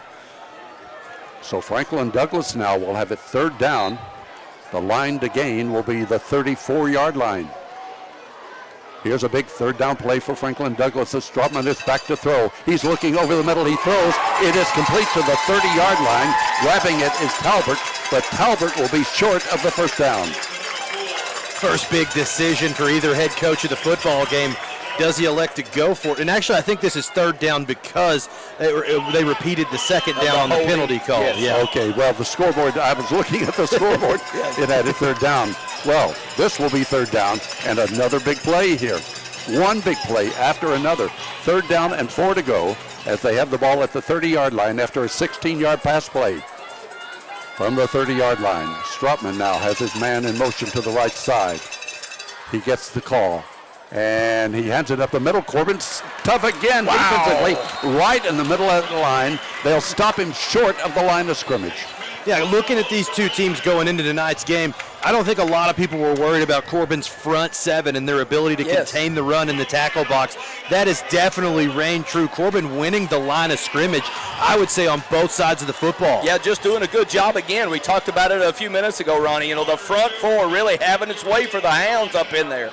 Big Peyton Jordan, Blake Lawson, of course the twins, just doing a great job. Hounds front four really playing tonight. That was a loss of 1, and Chenault now will be in punt formation. He's standing at his 15-yard line. Deep for Corbin is Stewart at the 30-yard line. 3:55 to go in the scoreless first half. Chenault now waiting on the snap from center. Whistle will stop play. It's 4th down and 4 for the first down. What's the call? Delay of game. Push him a little further back. I don't think that was intentional either. You see teams do that around the midfield stripe, but that was just not having your ducks in a row and ready to go. That puts it back to the 24-yard line. So a little bit deeper. A chance now for Stewart, if he can get a good ball here, to return it as he moves up to the 35-yard line. Chenault in punt formation on 4th down and 10 for the first down. Here's the snap back. Chenault now moves off to his right, kicks it. It's going to be a wobbly kick, out of bounds, very short, hitting on that turf and rolling now up to the 44 or 45-yard line. Corbin will have it in Douglas territory. Yes. Corbin will gladly be the benefactor of that shanked punt. Frederick Douglass, on the other hand, really struggling in the third phase of the game, and that's special teams. As these two teams struggle to find an offensive identity, watch for special teams to maybe be the game breaker in tonight. Yeah, exactly. You got to play all three phases, and you talk about field position right here. Hounds in the best field position of the night, looking to attack right here. That punt was only for 20 yards, so Corbin in great field position. They're at the 44-yard line of Douglas. Double wide outs to the right side, Stewart to the left. Elam, the quarterback. Elam takes it. He's looking. He'll throw wide to the left side, but Bailey doesn't have a prayer. He's hit right at midfield, and down he goes. Nowhere to go there. Frederick Douglass has been finding home with these blitzes. Yes. Corbin is going to have to leave a running back or perhaps a tight end in the box to slow down these blitzes and let Elam work. Yeah, I think so. You got to give Elam time. You know, he best quarterback in 4A football. You got to give Cade Elam a little time to look down the field. That was a loss of 6. Corbin will have it 2nd and 16. 3:10 in the first half. No score. Elam back to throw again. He's being rushed. Elam gets to Bailey at the 45. Bailey trying to pick his way up, but he only gets back to the line of scrimmage for no gain. Same story, different down. Frederick Douglass brings 6, knowing Corbin's only blocking 5. It's a matter of math that Frederick Douglass winning on every snap. Corbin going to have to make an adjustment, or it's just going to be really hard to gain yards against this fast defense. Yeah, just every inch of this football field is important, and I tell you, Hounds right here, big third down coming up. They got the good field position at the 44, but they're back at the 50 now, and this is a big third down play. Corbin needs to capture this as Elam is back to throw. He's being rushed. He gets free. He looks wide to the right. He's got Bailey at the 45, at the 40, the 35, down to about the 34-yard line. Just past the line to gain. Guy Bailey finally getting some running room out there, and that's thanks to how long the play developed. The offensive line did a good job holding up blocks, and the receivers ran the coverage off and left Guy Bailey one-on-one in the secondary. Great job again. Zach Reynolds, look up there, see big number 11 leading the way, making great blocks downfield. That was good for 18 yards. A Corbin first down at the 32-yard line. 2 minutes, 6 seconds to go in the first half. Elam now looking. He's got his man. Stewart grabs the ball at the 19-yard line. What a shot by Elam My to find it goodness. right there. Looks like Frederick Douglass going with the cover 2. Corner on the soft, safety over top. There's a little gap on the sideline. Elam rockets it in that hole for a great completion. Another first down for Corbin. A pass play good for 13 yards. Corbin will have it 1st and 10. The clock runs with 1:52 to go in the first half. No score. The Red Hounds now with the ball at the 18-yard line. Elam gives it up the middle, fakes it up the middle. Now he throws to Bailey on the right side, and Bailey is covered right at the line of scrimmage. Not a prayer there for Creekmore. Hauled it in out with no man's land, and you can see the defensive speed of Frederick Douglass on display out there. Defensive end there on the tackle on a wide receiver screen. It looks like there's a shaken up Bronco on the field. It looks like Hicks. Hicks is one that's got a D1 scholarship coming from Northwestern. Yes. Yes. I think, well, he's still on the ground out there. 1:30 to go in the first half. No score in this game. He's up now and appears to be all right. Yeah, good to see him moving around right there. You know, a kid's got a D1, of course, anybody, but a kid's got a D1 offer right there and committed. You hate to see him on the ground. But again, Hounds offense moving the football around, a little bit of RPO action, letting Cade Elam kind of be the point guard, if you will, of the Hounds offense. So again, Hounds trying to put some points on the board in this big defensive struggle of a football game. I'm going to call it second down at the 16-yard line now. 1:30 to go in the first half. Red Hounds threatening. This is the deepest penetration that either team has had tonight. Yes. And Corbin started this drive with good field position at the 44. And they came up with a big third down play to get a first down. So here we go. Man in motion is Estep. Estep does not, he gets the call. Estep now trying to find the hole. Estep at the 15. Estep down to the 13. He reversed his field and found some yardage. I don't know if you noticed at the end when he was trying to find wiggle room down the home sideline, he was looking to throw the football. Yes. That was a trick play, and of course his brother, longtime quarterback, current New York Met, definitely throwing the ball. It runs in that family. Exactly, yeah. Estep again, though, even though he's a running back, even though he's that wide receiver, makes a really good decision right there. That was a heady play, and that's 3rd down and 5 now for Corbin. Only 39 seconds to go in the first half. Elam now, he's looking to throw. Elam throws toward the end zone. It's at the 1-yard line, caught by Stewart. At the 1-yard line. Wow.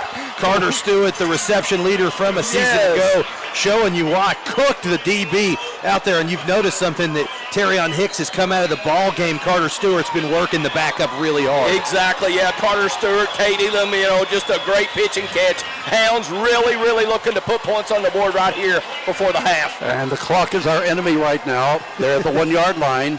That pass play was good for 12 yards. It'll be first down and goal to go at the 1. Yeah, we'll just keep it right here because we've got 30 seconds until halftime. 1 yard to go. I think Corbin is out of timeouts right now, though. That is one thing I'm sure Coach Greer is going over on the sideline. If you don't make it in on the rush attempt, get back to the line, run another play. That's got to be a point of coaching emphasis right now in the sideline huddle.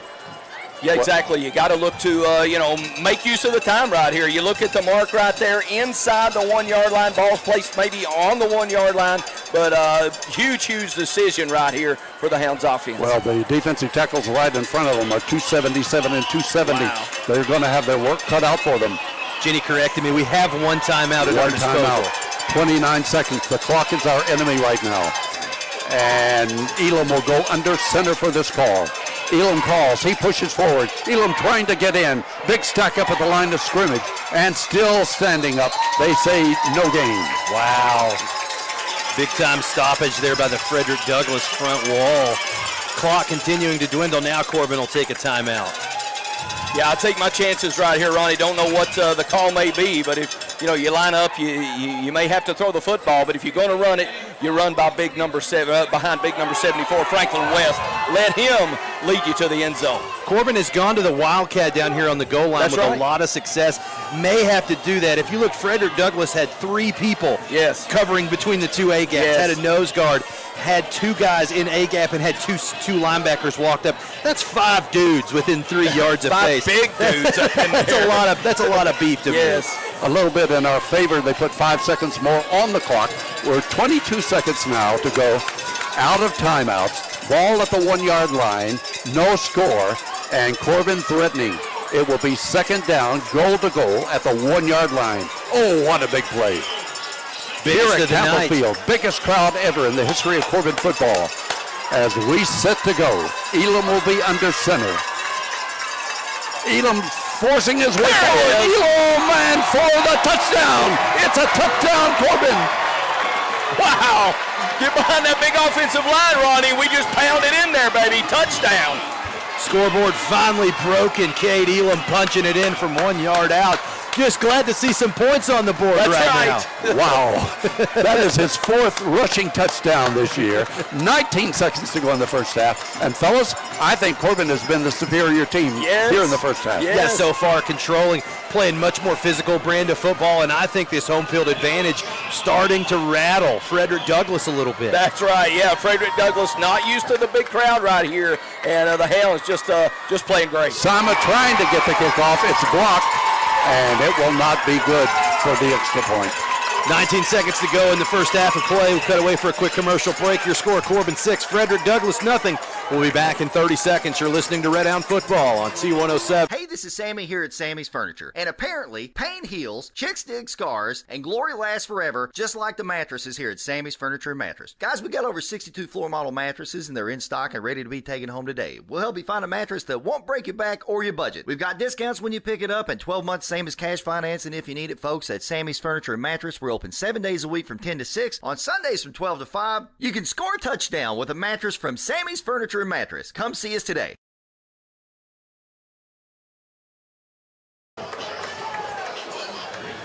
Nineteen seconds remaining in the first half of play. Your score, Corbin 6, Frederick Douglass nothing on the back of a 1-yard quarterback keeper from Cade Elam to break that the scoreboard wide open. First touchdown here on the turf for the Red Hounds. I'm Ronnie Bowling with Jeff Barnett, Jenny Barnett, and Don Estep in the T107 broadcast booth. That PAT was blocked, but Corbin set to kick it back off here with 19 seconds remaining. It took Corbin 7 plays to go the 44 yards for the score. And now the kickoff. It will be Sima. Sima has it teed at the 40-yard line.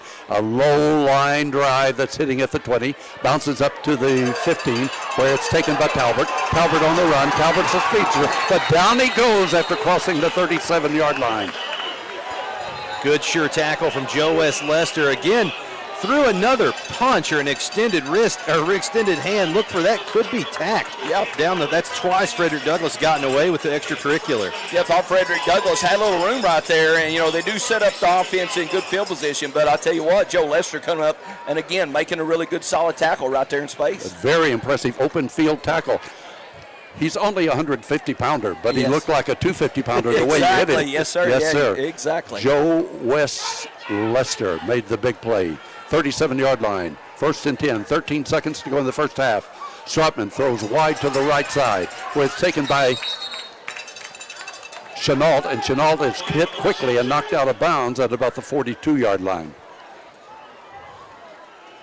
Just looking to extend, maybe shorten the field just a little bit and make a much more manageable heave towards that end zone. Good heads-up play by Frederick Douglass just to step out of bounds there with 7 seconds remaining. Yeah, of course, Hound's going to be in prevent. You want to prevent the big play, so look for the Hounds right here just to bat the ball down and, kind of keep the quarterback where he needs to be. 6 yards gain on that play. It'll be second down and 4 for the first down.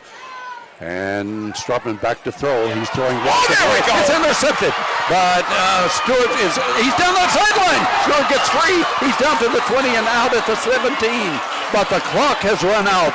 Oh, my goodness. A great interception by Stewart. The athleticism for Big Jacob Smith to put a paw on the football, corral it in, and on the return. And more importantly, even though he didn't find pay dirt, he sends Frederick Douglass back to the locker room deflated. That's another big momentum swing for Corbin going into the locker room.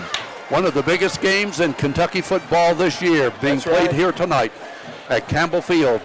Dennis Stadium is packed. The visitor side packed. At the end zone, they're standing 4 to 6 deep. The end zones are completely filled on the chair section side. biggest crowd in the history of Corbin football as they watch our Corbin Redhounds lead at halftime by 6-0. I'll see you guys later. All right, Donnie's stepping away. Of course, he is marshaling the proceedings out on the Corbin Redhound history of 100 years of football. So we'll keep you right here in the broadcast booth. You heard it right, folks. Corbin on top, 6-0 over Frederick Douglass. We'll be back in 5 minutes. You're listening to Redhound Football on T107. Wow. We good? Good. Ever heard the phrase big enough to serve you, small enough to know you? It's true at Hometown Bank. From the easy-to-use mobile app to online banking and even bill pay, Hometown Bank has everything you need to make banking easier. Whether you need to make a mobile deposit or would rather stop in and see a friendly, smiling face in person, Hometown Bank is here and ready to help. Stop in and find out how easy working with a Hometown Bank can be. Visit the Hometown Bank nearest you. Member FDIC, Equal Housing Lender. Owens Auto Parts has been serving you for more than half a century. Owens offers a full line of truck and auto parts along with custom-made hydraulic hoses, weather guard toolboxes, Sherman-Williams auto paint, utility beds, auto repair for cars, trucks, and RVs, along with quality top brand tires and batteries. Owens Auto Repair, keeping you safe with quality parts and service since 1954.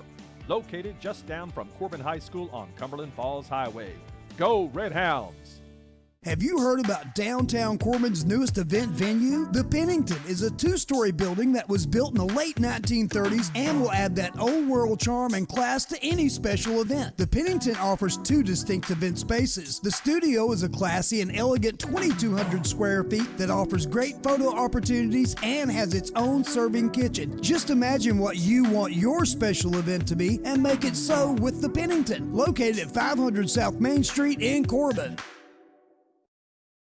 You know Mountain Dew is like no other soft drink on earth. That's because Mountain Dew is the boldest soft drink the world has ever seen. Today, Mountain Dew, the most iconic flavor in the history of soft drinks, has spawned a new generation of outrageously craveable flavors that share its glory, like Mountain Dew Major Melon, Mountain Dew Code Red, Mountain Dew Spark, Mountain Dew Voltage, and Mountain Dew Livewire. So here's to the neon royalty of Dew and the Dew flavors that have come after it, the boldest flavors on earth. Hey, this is Sammy here at Sammy's Furniture, and apparently pain heals, chicks dig scars, and glory lasts forever, just like the mattresses here at Sammy's Furniture and Mattress. Guys, we got over 62 floor model mattresses, and they're in stock and ready to be taken home today. We'll help you find a mattress that won't break your back or your budget. We've got discounts when you pick it up, and 12 months same as cash financing if you need it, folks. At Sammy's Furniture and Mattress, we're open 7 days a week from 10 to 6, on Sundays from 12 to 5. You can score a touchdown with a mattress from Sammy's Furniture and Mattress. Come see us today.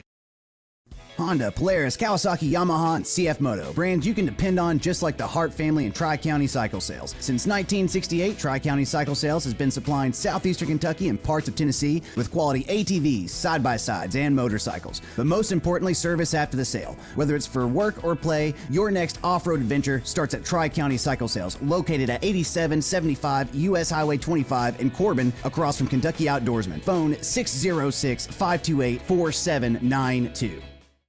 From the woods to the streams, your next outdoor adventure starts at Southeastern Kentucky's hunting and fishing headquarters, Kentucky Outdoorsman. From firearms for personal protection or hunting, fishing supplies to catch that bluegill or smallmouth bass, and archery equipment for deer hunting or just target practice, Kentucky Outdoorsman has you covered. Gear up with national brands and expert advice about products and services from your friends and neighbors at Kentucky Outdoorsman, located at 8833 South Highway 25 in Corbin, Kentucky, across from Tri-County Cycle Sales.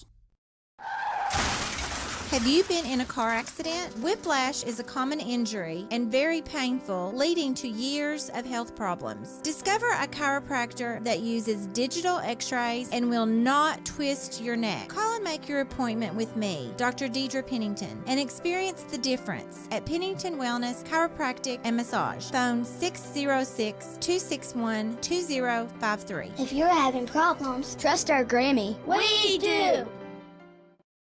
Owens Auto Parts has been serving you for more than half a century. Owens offers a full line of truck and auto parts along with custom-made hydraulic hoses, weather guard toolboxes, Sherman-Williams auto paint, utility beds, auto repair for cars, trucks, and RVs, along with quality top brand tires and batteries. Owens Auto Repair, keeping you safe with quality parts and service since 1954. Located just down from Corbin High School on Cumberland Falls Highway. Go Red Hounds! Ever heard the phrase big enough to serve you, small enough to know you? It's true at Hometown Bank. From the easy-to-use mobile app to online banking and even bill pay, Hometown Bank has everything you need to make banking easier. Whether you need to make a mobile deposit or would rather stop in and see a friendly, smiling face in person, Hometown Bank is here and ready to help. Stop in and find out how easy working with a Hometown Bank can be. Visit the Hometown Bank nearest you. Member FDIC, Equal Housing Lender. You know Mountain Dew is like no other soft drink on earth. That's because Mountain Dew is the boldest soft drink the world has ever seen. Today, Mountain Dew, the most iconic flavor in the history of soft drinks, has spawned a new generation of outrageously craveable flavors that share its glory, like Mountain Dew Major Melon, Mountain Dew Code Red, Mountain Dew Spark, Mountain Dew Voltage, and Mountain Dew Livewire. So here's to the neon royalty of Dew and the Dew flavors that have come after it, the boldest flavors on earth. 100 years of pride and tradition. This is the story of the 100-year history of Corbin Redhound football. Hi everybody, I'm Donnie Stepp. For 30 years, I was the voice of the Corbin Redhounds. I started announcing in 1961. We hope you enjoy this review of the highlights of the 100-year history of winning football here at Corbin High School. Football officially got underway in 1923. The first team was called the Railroaders. Their colors were purple and gold.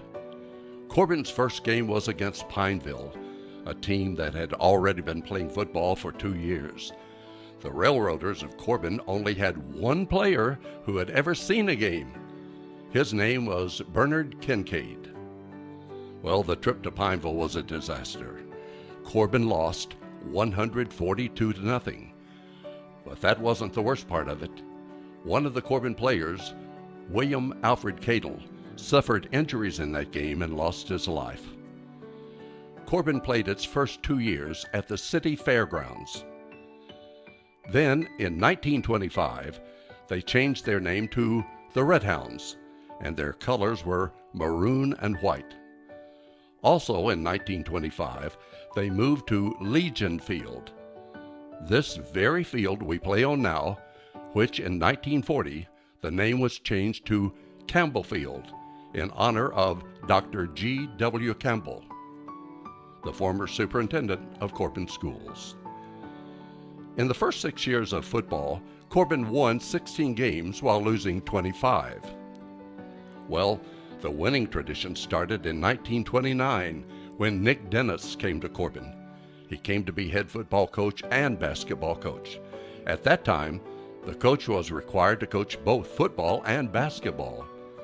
Dennis was a graduate of the University of Illinois who had played football with the legendary Red Grange. In the previous 6 years, the Redhounds had only won 16 games while losing 25. During his 7 years as head football coach, the Redhounds won 55 games while losing only 15.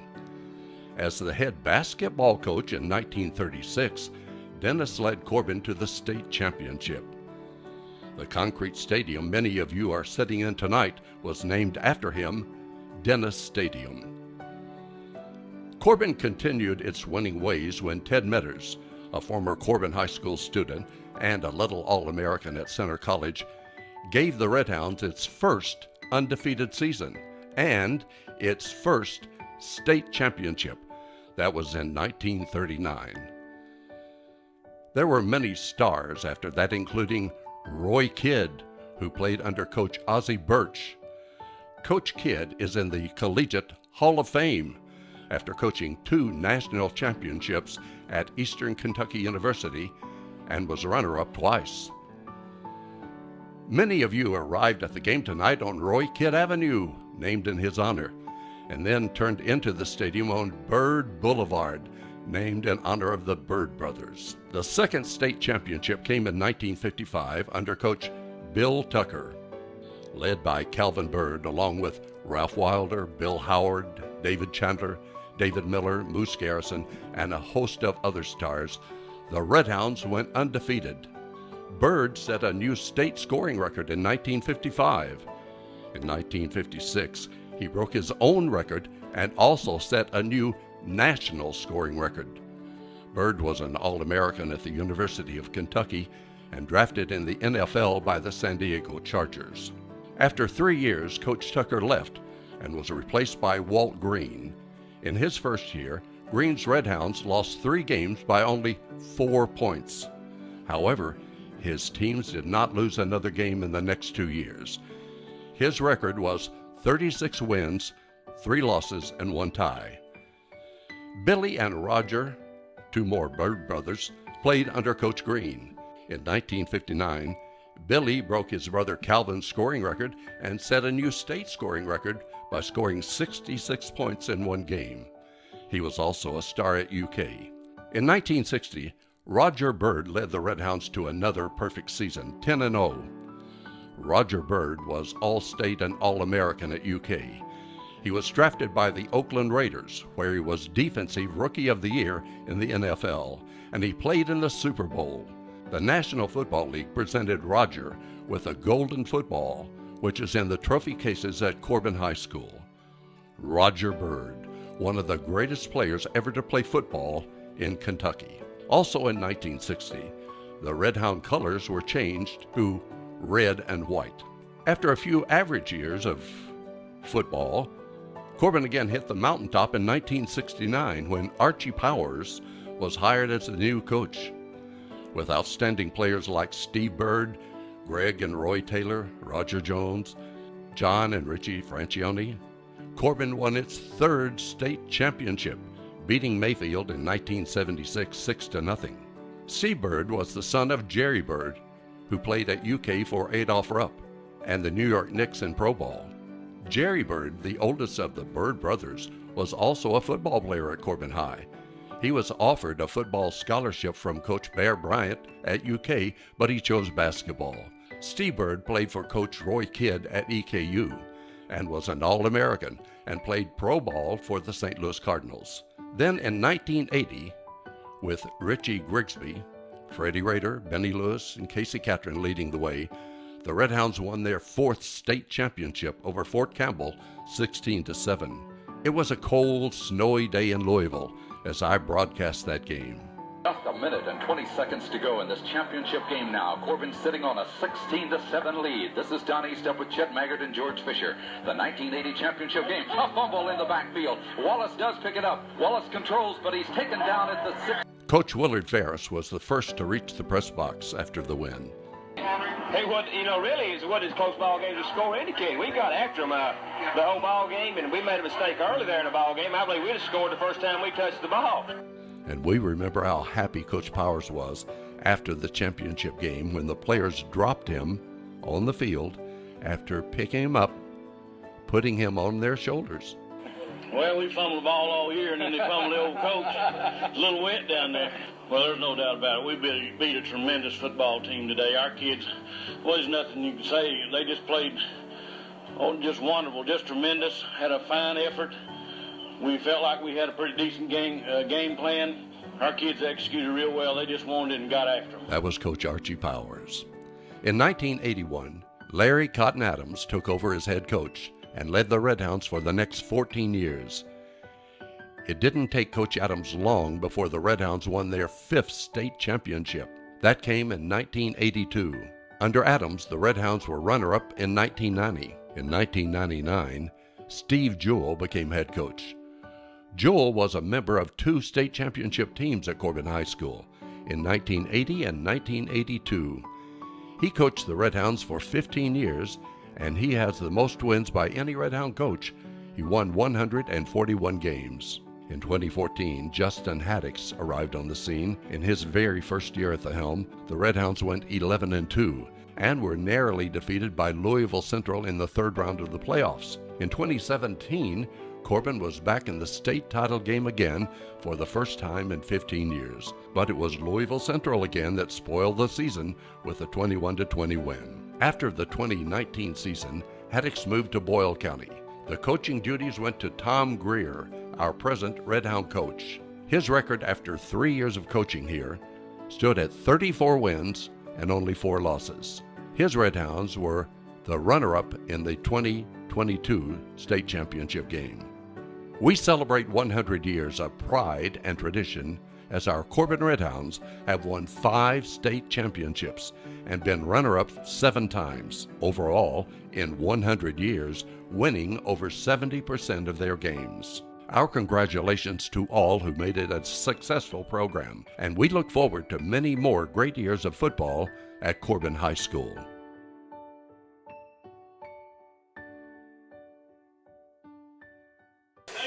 Carter Stewart has 6 catches for 104 yards. Bailey, 2 carries for 17 and a 1-yard touchdown from Elam. He has 5 carries, 12 yards. One of those was a 1-yard touchdown score. Right. That gives us your 6-0 score. Corbin on the defensive side of the football, phenomenal clinic from Coach Greer and company right now. Frederick Douglass, no points on the scoreboard. 2 turnovers have been forced by the Red Hound defensive unit. Right now, Frederick Douglass yet to break 100 yards of total offense. Unbelievable performance by this defensive unit, of course, led by Jacob and Gerard Smith. Exactly, and if you got to halftime of a Frederick Douglass football game, you would say under 100 yards, impossible. But the Red Hounds, a defense has been playing unbelievable in this first half. Like you said, Jacob and Gerard Smith. We saw Xander Curry making plays, the interception by Jeremiah Gilbert early in the football game. So the defense has kind of set the tone and gave the offense enough time to kind of start to get in a little bit of rhythm. We saw the Hounds on that drive, that touchdown drive, get really good field position and then just chip away. And you mentioned the touchdown by quarterback Cade Elam. I think one thing I'm most impressed with is how unflappable Corbin has played. There's a lot of reasons to come out and play mistake-ridden football. There's a lot of reasons to come out, be distracted, be caught up in the revelry, be caught up in all the celebration and the unveiling of the stadium and the biggest crowd I've ever seen at Campbell Field. Corbin's the squad playing mistake-free football right now. That's right. Corbin's the squad not turning the football over, not committing a lot of costly penalties.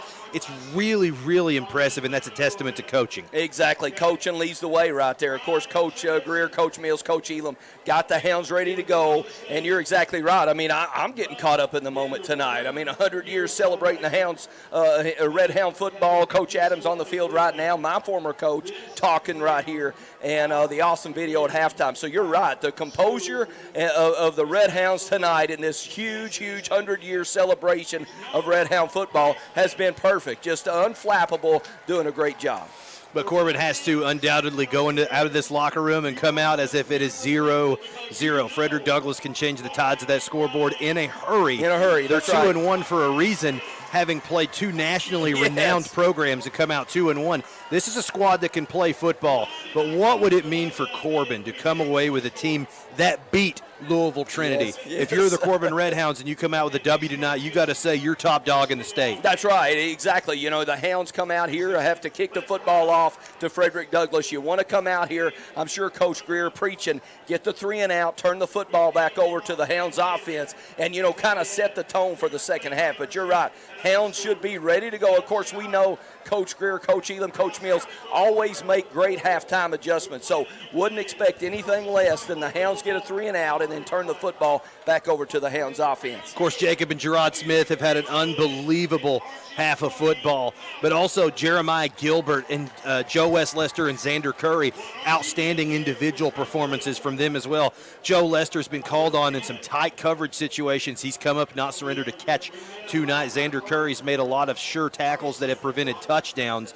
And then just the rest of this defensive unit just really playing lights out. It is an impressive defensive performance, to say the least. Yes, it is. I mean, the Hounds always start, of course, Coach Greer, a defensive coach at heart. So he, always going to make sure that the Hounds defense is setting the tone for the football team. And you're right, we saw that. Jacob Smith, Gerard Smith making plays, Xander Curry making tackles. And then really, to me, Ronnie, too, another tip your hat moment is the front four of the Hounds defense, leading the way, stopping the run, forcing the Frederick Douglass Broncos to kind of be a little bit one-dimensional. And with that speed on the field for the Broncos, the Hounds have just done an outstanding job defensively to really kind of put the Broncos in a bad way and put 0 on the board right here at halftime. That's how it's happened up to this point right now. Coach still on the field giving the pregame speech, so to speak, so we're going to cut away for a corporate sponsorship break. It's about a minute and a half till we kick it back off here at Campbell Field. I imagine that's going to be extended a little bit. I think so, right. Maybe 5 additional minutes. So we're going to cut away for 3 minutes. We'll be back in 3. Your score, Corbin 6, Frederick Douglass 0. We'll be back in 3 minutes. You're listening to Red Hound Football on T107.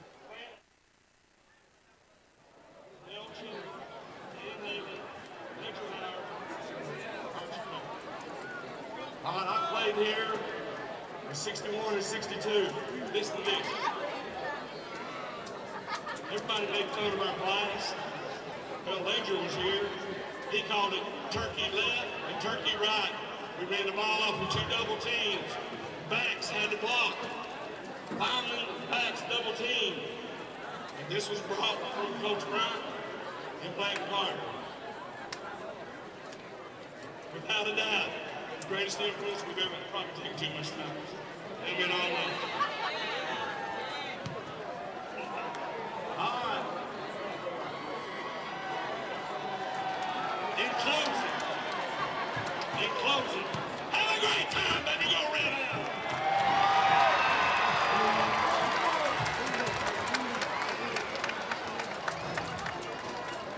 How do you follow that?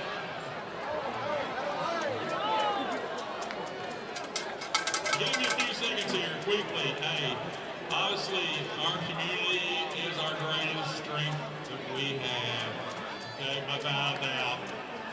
We got a lot of kids here. Obviously, I've been fortunate. You know, I feel like God has always blessed me because everybody saw that screen. I got to play for Coach Powers. I've got him around my neck. This is his actual state championship rings tonight. Coach Adams, Coach Burchett, Coach Faulkner, Coach Ferris. But the unique thing, I'm the luckiest man. I feel like here, I got to coach with every one of them and learn from them. And I take so much pride in learning from these gentlemen. They have been my idols. One of the greatest things I did this past 2 or 3 years is I carried Coach Powers and Coach Ferris to their final rest. I love them dearly. The only thing I've got to say that I really want all these kids to know, and there's probably some of them that's not out here, that I know in Corbin we hear about stars and 3 or 4 players that have been honored their whole lives or make each team special. But I've always been partial to those ones that spend hours upon hours in the weight room with me during the months of January and February. The ones that are standing in front of me when I was playing, taking up 2 or 3 blocks, or the ones that I coach and I said, your job is to take 2 or 3 blocks up so this other guy can go make a tackle. We're a team. We've always been a community of sacrifice. You as parents sacrifice every day for your kids so you can be a part of this. The community has sacrificed so much for this stadium. This is what Red Hound pride and tradition is all about. I love this community. Thank you for everything.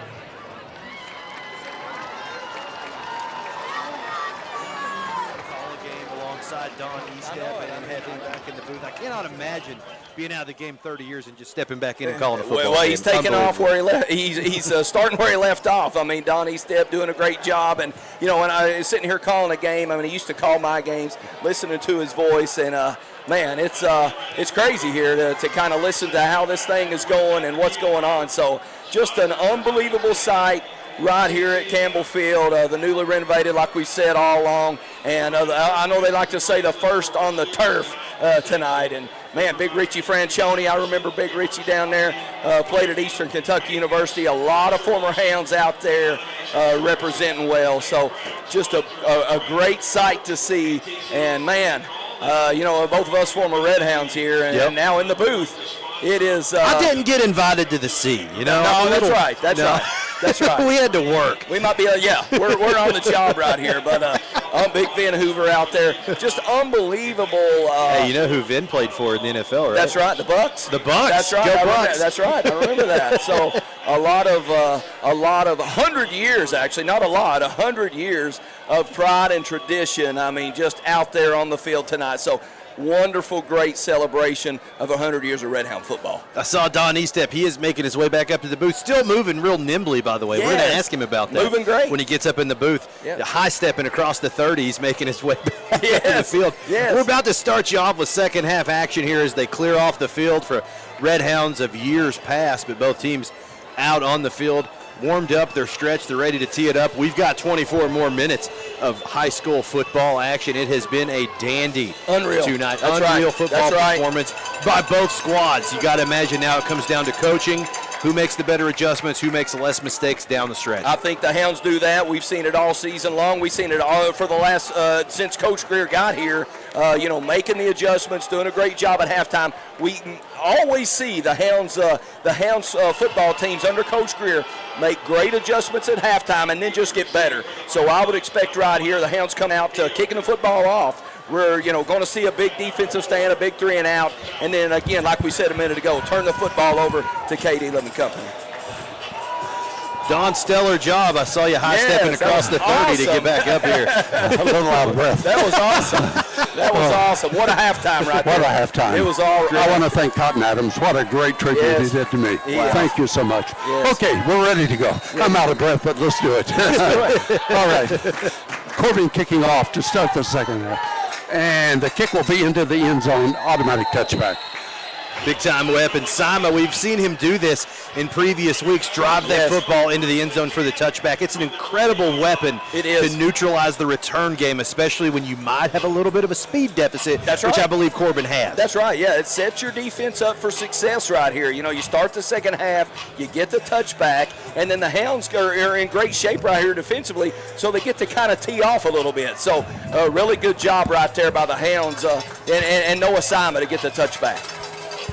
Frederick Douglas and company, of course, set to start out on their own 20-yard line, deep in their own territory to start their first drive of the half. Here we go. Frederick Douglas now from the 20-yard line. First and 10. Strautman back to throw. Strautman wide out. He's got his man at the 20 and up to about the 23-yard line. That's it. Great tackle by Mikey Neal out in space there.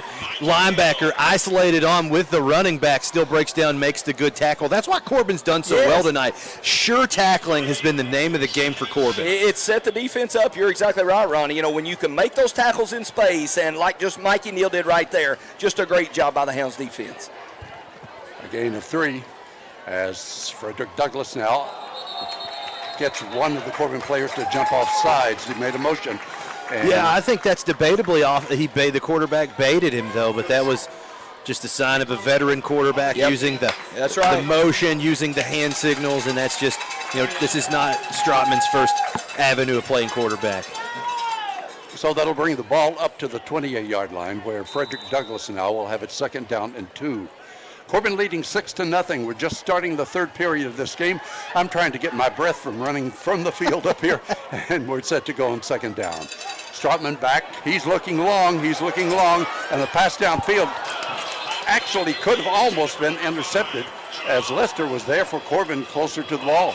Yeah, Lester and Curry in the neighborhood. They've tried Lester deep early and often. He's answered the bell so far, running step for step with the receiver. Every single time right there. And then you also get the free safety help over the top as well from Xander Curry. So, the Hounds defense just kind of working 11 guys out there, but really working as one. Again, great job by the Hounds defense. I hate to be redundant, but this is another big play. I've said that over and over. That's right. Third down, 2 yards to go, 28-yard line for Franklin Douglas. Strautman now has a setback behind him, 2 wideouts to the right side. And Strautman pass wide to the left to Chenault. Chenault trying to make it to the yard line. I don't know if he did or not. He needed a couple of yards. It's going to be close. I think he's shy. It does depend on the spot. He gets a generous spot from the line judge. Even with that, I think he's going to be about 4 or 5 inches shy of the line to gain. I think so. And again, it speaks to that speed. They throw the little rocket screen out to the right or to the left or whatever they're trying to do. The Hounds defense kind of collapsed right there and made, again, another great tackle in space. More than likely, they'll go for it here. Okay, they're down 6. Corbin leading 6-0. We're in the third period. It's fourth down, less than a yard to go at the 30-yard line. And the handoff is given to Talbot. He gets the first down as he crosses the 30 to about the 32. Good defensive presence there. Just hard to deny a team from gaining 6 yards. Yes. Hats off to Frederick Douglass taking the gamble there to keep the drive alive. Yeah, it looked like the Hounds right there in their goal line fire defense. But you're right, Ronnie. Hard to hold a Frederick Douglass team down from getting just a little bit of yards right there. Ball at the 32-yard line. It'll be first down and 10 for Douglas. Wide outs to the left side. Strutman with the setback behind him. He calls. He gets the ball. He's back to throw. Right to the left. And guess what? Knocked down again. Wow. Gerard Smith once again getting a big paw up there in the passing lane, putting his fingerprints all over the football game. That's a sign of an intelligent player. He knows he can't get home with the pass rush, but he can still disrupt the play by getting his hands in the air. Yes, literally and figuratively, he got his hand on the football. Big number 99 denies Frederick Douglass again. Second down. It'll be 10 yards to go, 32-yard line. Strautman now has his setback to the right, and they're looking for the play from the coach. We're at the 10-minute mark of the third period. Corbin leading 6-0. Handoff goes up the middle, and running hard with the ball is Tate Allen. Allen will make it up to about the 43-yard line. Looks like it'll be close for a first down. Finally, that's good patient run by Allen there. He initially was held up in the backfield, waited, he patiently picked his spot and got a positive gain there. Matter of fact, he's up to the 38-yard line. That's going to leave the third down 3 for the first down. Ball at the 38-yard line.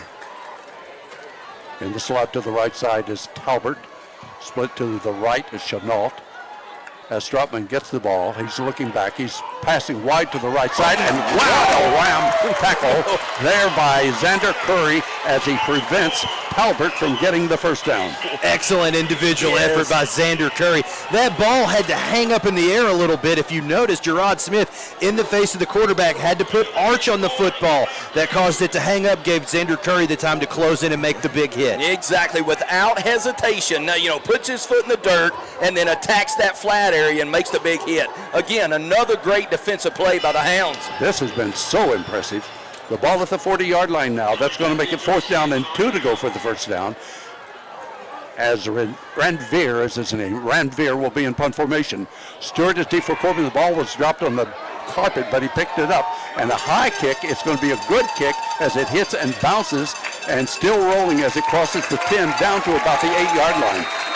Best special teams play of the night for Frederick Douglass there. He mishandled the snap and still was able to get a great kickoff. Got a good bounce on this very forgiving turf. And that's something that a lot of punters can expect on this turf. A lot more bounce and roll on that rubber-coated surface. Exactly. Yeah, we saw the Hounds take advantage of the one time that they had good field position in the first half. But again, the Hounds kind of pinned back deep right here in the shadow of their own end zone. Corbin leading 6-0. We're in the third period.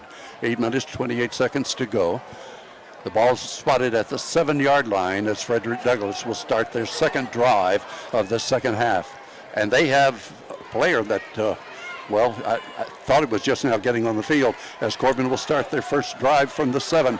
Wide to the right. Here's the there he goes. It's up to the 15, the 20, the 25-yard line. And a first down Corbin. I think it was E-step. I think Guy Bailey on the carry out of the backfield.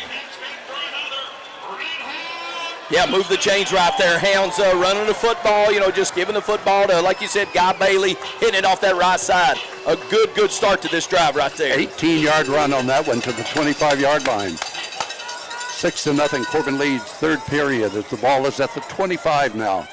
Double wide to the right side as Elam throws to the right. He's got his man who catches it for about 2 or 3 yards, and then he's knocked out of bounds. That was Stewart on the receiving end. The Stewart to Elam connection, very familiar, and these screen plays help set up the deep balls because it forces the defensive backs to get their noses in the backfield, look for them to use that double pump fake action to go downfield as the game progresses. Game was good for 3. Second down, 7 for Corbin. Ball at the 28-yard line. 7:38 to go. We're in the third period. Elam's in the backfield, gets the snap. He hands it off to Bailey. Bailey will not make it back to the line of scrimmage this time. He's hit at the 27, and down he goes. That was just a matter of numbers there. Frederick Douglass dialing up the run blitz to attack Corbin offensively. There was just no running lanes there. 5 blocking on 7 rushers. Very hard to find wiggle room. Yeah, you send one more than you can block, and unfortunately for the Hounds, that's the result. But again, the Hounds just pounding away, maybe going to take a shot right here. Third down is the play as Corbin gets set to go with 7 minutes in the third period. The Red Hounds need 7 yards for the first down. Wide out to the left side is Stewart. In the slot is Estep. Wide to the right is Petrosky. Snap back to Elam, and Elam looks. He's got the screen to the right to Estep, I believe. No, that's going to be Stevens, I think. Cole Stevens. Stevens into the lineup. And Stevens takes it now for only about a yard or 2. Kind of hate to sound like a broken record, but Frederick Douglass still continuing to win the game of mathematics. Yes. They're sending consistently 6 to 7 rushers on third down. Corbin only keeping in 5 to block. It's difficult for Elam to get his downfield reads. Corbin will be in punt formation as Stewart now runs with it, then kicks a nice kick, but it's going to be taken by the ball carrier at the 25. He's up to the 30, to the 35, and down he goes at the 36-yard line. The run back by Chenault was about 15 yards. Really good kick. Unfortunately, didn't have a lot of hang time as those rugby-style punts tend to not have. It makes it hard on your return team to cover ground without the ball in the air a long time. Yeah, and I tell you, you see even in special teams, the all-state safety, Xander Curry coming in and making that play. So even in special teams, Xander Curry all over the football field. Frederick Douglass will have the ball at the 36-yard line, 1st and 10. Their second offensive series of this second half. 6 minutes to go, third period. Capacity crowd at Campbell Field in Corbin as we celebrate 100 years of football at Corbin High School. From the 36, 1st and 10. Strautman, the quarterback, he calls. Strautman has his man in motion to the right side, sets, and he gets the handoff. Hands off to number 5, that'll be Chenault, and Chenault gets maybe a yard at the most, if that. Good gap assignment football from the defensive line, not over-penetrating, staying at home, letting Chenault pick his running lanes and just not finding any room there. That's good disciplined football from the front 4. Yeah, exactly. Just making plays in that kill zone, that 1 yard deep into the backfield, that kill zone, and the Hounds doing a good job right there. Let's call it no gain on the play. The ball will be at the 36 now, 2nd down and 10. Wide out to the left side as Strautman goes back. He throws wide to the left side. It's taken and caught at the 40. To the 40, out of bounds though. The ball carrier, Ranvier, almost got away, but apparently he had stepped out of bounds. Yeah, and that's good for the group in red because he had made a couple tacklers miss there. Very shifty. That's a dangerous receiver out in space is Talbert. Gain of 5 yards to the 41-yard line. 3rd and 5 for the Broncos now. Corbin on top, 6-0 in the third period. Double wideouts to the right, single wideout to the left side. Full house backfield. Strautman looking to the right to get the call from the coach, McPeak. The Red Hounds undefeated this year with 3 victories, no defeats, in their stiffest test of the year with the number 1 team in the state playing them here tonight at Campbell Field. And the ball carrier will be Ranvier, where he gets maybe a yard, maybe 2 at the most. 4th down and 4 to go. Looks like Coach McPeak sending out his punting unit, so another big 3rd down stand from this Red Hound defense. And boy, I tell you, we've seen a lot of great Coach Greer defensive performances. Yes. This has got to rank near the top. Exactly what you would think. I mean, we talked about halftime, Ronnie. If you could think Frederick Douglass comes in here in the third quarter and has 0 points on the board, you're playing great football. Great job by the Hounds defense. Fantastic football as Ranvier will be in punt formation. The ball at the 42-yard line. He's standing at the 26-yard line. Stewart is deep for Corbin. The ball snap bounces on the turf and then comes up to him where he gets the kick out of there, a low one that's going to bounce and roll and roll. It rolls across the 20, across the 15 to about the 14. One thing I don't like about carpet is that roll that's right. when it's the other that's team. Right. That's right. I expect Corbin to maybe make an adjustment next time Frederick Douglass is forced to punt. Come after the football. Yeah. They're having a snap exchange problem. There's an additional 3 seconds added on there. That's a great time to force a turnover. Yeah, very good observation there. 14-yard line. Corbin will take it. This is Corbin's second offensive series this second half. They started their first one at the 7-yard line. Here they're starting at the 14-yard line. 4:25 to go, third period. Corbin leading 6-0. And the handoff is to Estep. Estep crosses to 15. Estep to about the 17-yard line. That's going to be a gain of some 3 yards. I like putting Estep out in the open field. We've seen him against less fast teams or less athletic teams make them look like they're sitting still. So I like putting him in space because he's always apt to break the big play. Yeah, he can make a lot of guys miss. He can make moves in space and get to the end zone in a hurry. So a good, tough run right there by Estep. Bronco shaking up on the play. Looks like he may be laboring from cramps, though. They are stretching him out on the far side. Hope that's okay. Don, you did miss an amazing stat at the half. Frederick Douglass has not eclipsed the 100-yard mark yet. Yes. Which is unbelievable. Yeah, Hell's defense, less than 100 yards for Frederick Douglass. I still have my fingers crossed, but this is one of the best defensive efforts I've seen on this field. That's right. Yeah, I think definitely on this field, because this is the crowning of it. But at Campbellfield, this harkens me back, if you do recall, about 5 years ago. Bull County. Corbin, Bull County Yes. in the region, to go to the state championship game. That's One of the right. most masterful defensive performances. Also are engineered by Coach Tommy Greer. That's right, yeah. Just Coach Greer, again, just doing a great job, that bend but don't break defense. You can run all you want, you can throw all you want in between the 20s, but when you close in, he's going to lock you down, and Coach Greer's defense has done just that tonight. 4:11 to go. We're in the third period. Corbin leading 6-0. Still timeout for the injury on the field. We'll take away for a quick commercial break here. 4:11 to go. Like you said, 6-0 your score. We'll be back in 60 seconds. You're listening to Red Hound Football on T107. Ever heard the phrase big enough to serve you, small enough to know you? It's true at Hometown Bank. From the easy-to-use mobile app to online banking and even bill pay, Hometown Bank has everything you need to make banking easier. Whether you need to make a mobile deposit or would rather stop in and see a friendly, smiling face in person, Hometown Bank is here and ready to help. Stop in and find out how easy working with a Hometown Bank can be. Visit the Hometown Bank nearest you. Member FDIC, Equal Housing Lender. Hey, this is Sammy here at Sammy's Furniture, and apparently pain heals, chicks dig scars, and glory lasts forever, just like the mattresses here at Sammy's Furniture and Mattress. Guys, we got over 62 floor model mattresses, and they're in stock and ready to be taken home today. We'll help you find a mattress that won't break your back or your budget. We've got discounts when you pick it up, and 12 months same as cash financing if you need it, folks. At Sammy's Furniture and Mattress, we're open 7 days a week from 10 to 6, on Sundays from 12 to 5. You can score a touchdown with a mattress from Sammy's Furniture and Mattress. Come see us today.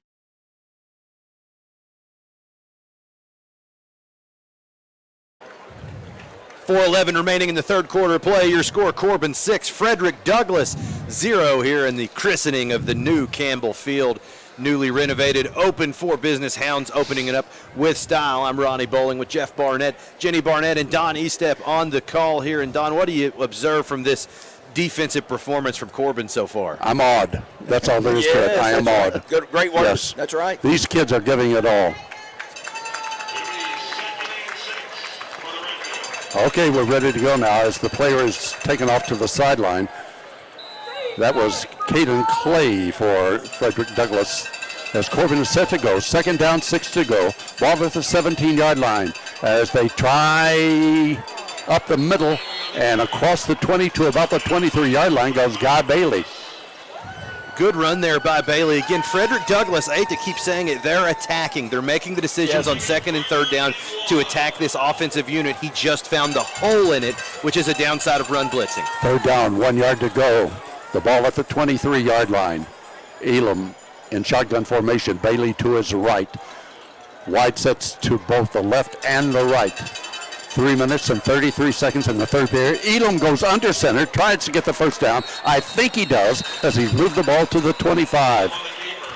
Yeah, got a good spot there. He's actually north of the 25. That's a big surge from your interior offensive line. I like the audible in the call there to get under center and just punch the ball for the first down. Exactly what I was going to say, Ronnie. You know, you're sitting in that shotgun all night long, and then you jump up there, you get under center, and you just ram it for the first down. So really, really good job right there by Cade Elam. The Redhounds started this drive at the 14. They're up to the 25-yard line now, as Elam gets it, and the swing pass out to the left side to Estep. Estep evades one tackler, but cannot evade the other. Got 2 yards to the 27. And one problem Corbin's having in the screen game, Frederick Douglass is leaving 2 high safeties parked all game long to patrol those sidelines and the deep halves of the field. It's very difficult to break any sort of big plays when teams sit back like that. You see Alabama makes a lot of money doing that style of defense. Petrosky and Stewart to the right side. Estep to the left. As Elam goes back to throw, Elam looking. Elam now with a defense coming after him. He throws across the line of scrimmage, got his man up to the 32-yard line, and the catch is made by Sama, I believe. I think so. I think Simon nestled down, ran with his quarterback, saw he was in trouble, found the open spot. Elam always does a good job leaving his eyes downfield to extend plays. Yeah, good job right there, buying time. Cade Elam delivers the strike to Simon. That was good for 6 yards, so they need 3 more for the first down on third down. 2:05, third period. Corbin leading 6-0. Elam looks to the right side to Coach Greer now for the play. Third down play for Corbin at the 33-yard line. Right up the middle goes Bailey. Bailey across the 35 to the 40, 43-yard line, and Bailey gets the first down for Corbin. Corbin sticking to the running game, starting to pay dividends as the game wanes on. Guy Bailey in this offensive line leaning on this Bronco front. You're starting to see these runs go from 2 and 3 yards into 7 and 8 yard gains. Yeah, great word right there, Ronnie. You know, just kind of teeing off a little bit, letting the run game settle in, and take you to that first down marker. Actually got 9 yards up to the 44-yard line. First and 10, Corbin. A minute and a half to go now in the third period. Elam goes back to throw. Elam looking. He's being rushed now. Elam runs. 45, midfield. Elam to his right as he heads to the 45. Knocked out of bounds at about the 43. Elam not known for making plays with his feet this far away from the goal line, but puts the brakes on and kind of shakes the defender out in the field. Going to have to give something for Frederick Douglass some pause about being so aggressive on the pass rush. Little shake and bake right there. Cade Elam, another first down. 43-yard line to Frederick Douglass as Corbin has it first and 10. 1:20 to go third period. Elam gets a high snap from center. He throws it wide to the right side, and it's taken by Curry, I believe, at the right, and he didn't get any yardage at all. Colton Creekmore on the reception. That was unfortunately just a play of bad timing. It was the snap was delayed and the reception was delayed, so never could get those screens depend so heavily on well timing, and it just wasn't there. Yeah, that's right. You're not going to win them all, but the Hounds on this drive pretty successful so far. So again, you know, you have a bad play right there on first down, reset and go at it right here. Actually, they lost 2 on that one. Back to the 41-yard line as Corbin will have it 2nd and 12. They're eating up the clock, though, with 38 seconds to go in the third period. Elam back to throw. He's being rushed. Elam throws just off the fingertips of Stewart. Stewart was at the 35-yard line and just off his fingertips. Boy, it was a rocket. Elam chose the fastball on the play, but again, had to throw under pressure and had to throw off his back foot, which mars his accuracy and his ability to get under the football and deliver a good sound ball. Yeah, a little bit of a rush throw, but you're right. Yeah, that's a play, that can kind of keep that defense at bay, keep those 2 safeties high over the top. Incomplete pass will stop the clock with 32 seconds in the quarter. It'll be 2nd down and 12 for Corbin. Pardon me, 3rd and 12. I look at the scoreboard too often. They change it to 3rd and 12 now, and another big play for Corbin to keep the ball. As Elam will throw, and it's caught down at the 29-yard line.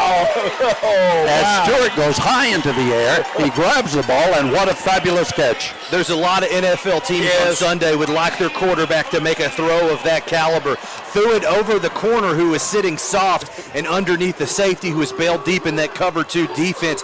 Unbelievable. That's a Sunday type of throw from Cade Elam. Yeah, you know what, Ronnie? I can't say any better. That's exactly what I was saying. You see that throw on Sundays. That was good for 15 yards. A Corbin first down.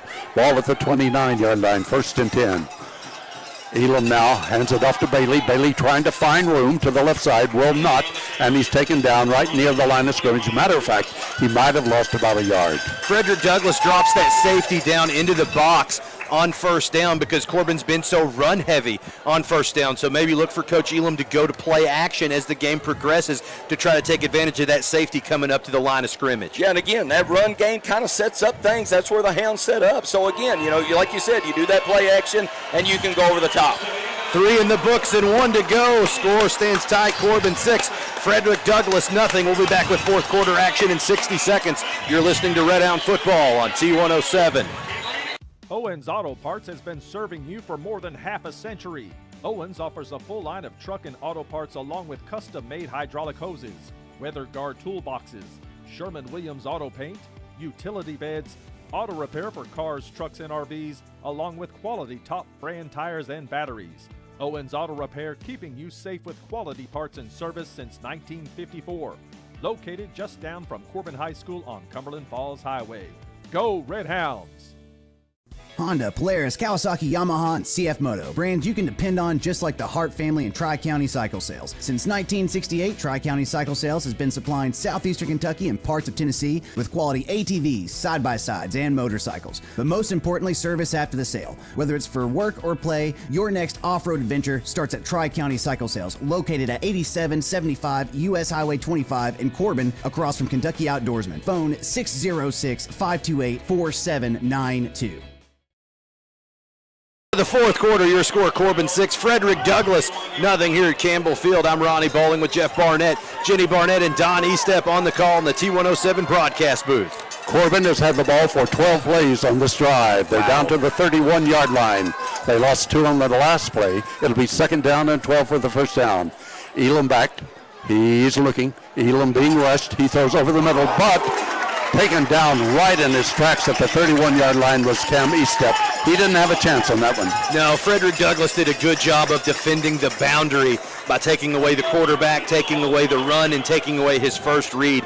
Elam just had to get the ball out there. Yeah, and just thinking of play ahead, Ronnie, right here, third down. And how close do you got to get to where you get Noah Sama here and maybe, kick a field goal? So, yeah, exactly. The kicking game could come into play right here. We have not seen him try a field goal of that range so far. That's right. They gave him credit for 1 yard. The ball at the 30-yard line, 3rd and 11 for Corbin. Now Elam back to throw. Elam being rushed. Elam got his man over the middle. That's Stewart. Stewart at the 30. Stewart trying to get free, but he'll only get down to about the 27-yard line. Wow, really good pitch and catch there. Stewart trying to break free, but that was a great open field tackle by the Frederick Douglass defensive back, number 11, Marco Hill, out there in coverage. Really good job by him, or Stewart easily could have taken that to the house. Exactly. I thought Carter Stewart, coming across the formation, maybe was going to get a few extra yards there, but you're right. Frederick Douglass comes up, makes a tackle in space. So, see what the Hounds do right here. 27-yard line. Corbin will have it 4th down, 7 to go for the first down. The Red Hounds have used 15 plays on this drive. Here is the biggest one.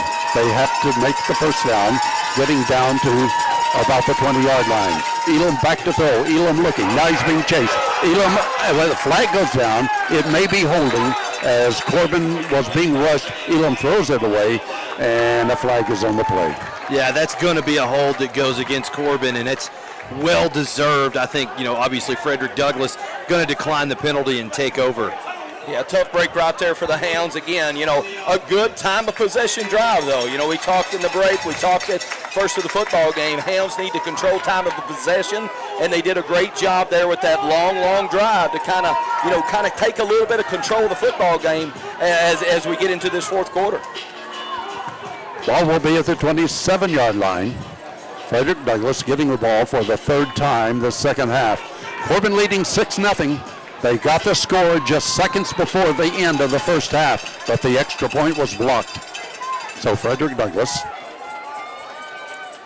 with Jason Strautman at quarterback. Strautman hands it up the middle, and one of their scat backs almost got free as he moves the ball across the 30 to the 34-yard line. Flag down on the play. It's going to be a dead ball foul. 15 yards is a lot of yards at this stage in the game, the way this one's played out. I didn't see who maybe the flag was on right here.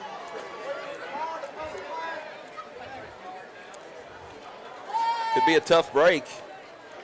Well, Tay Allen was the ball carrier.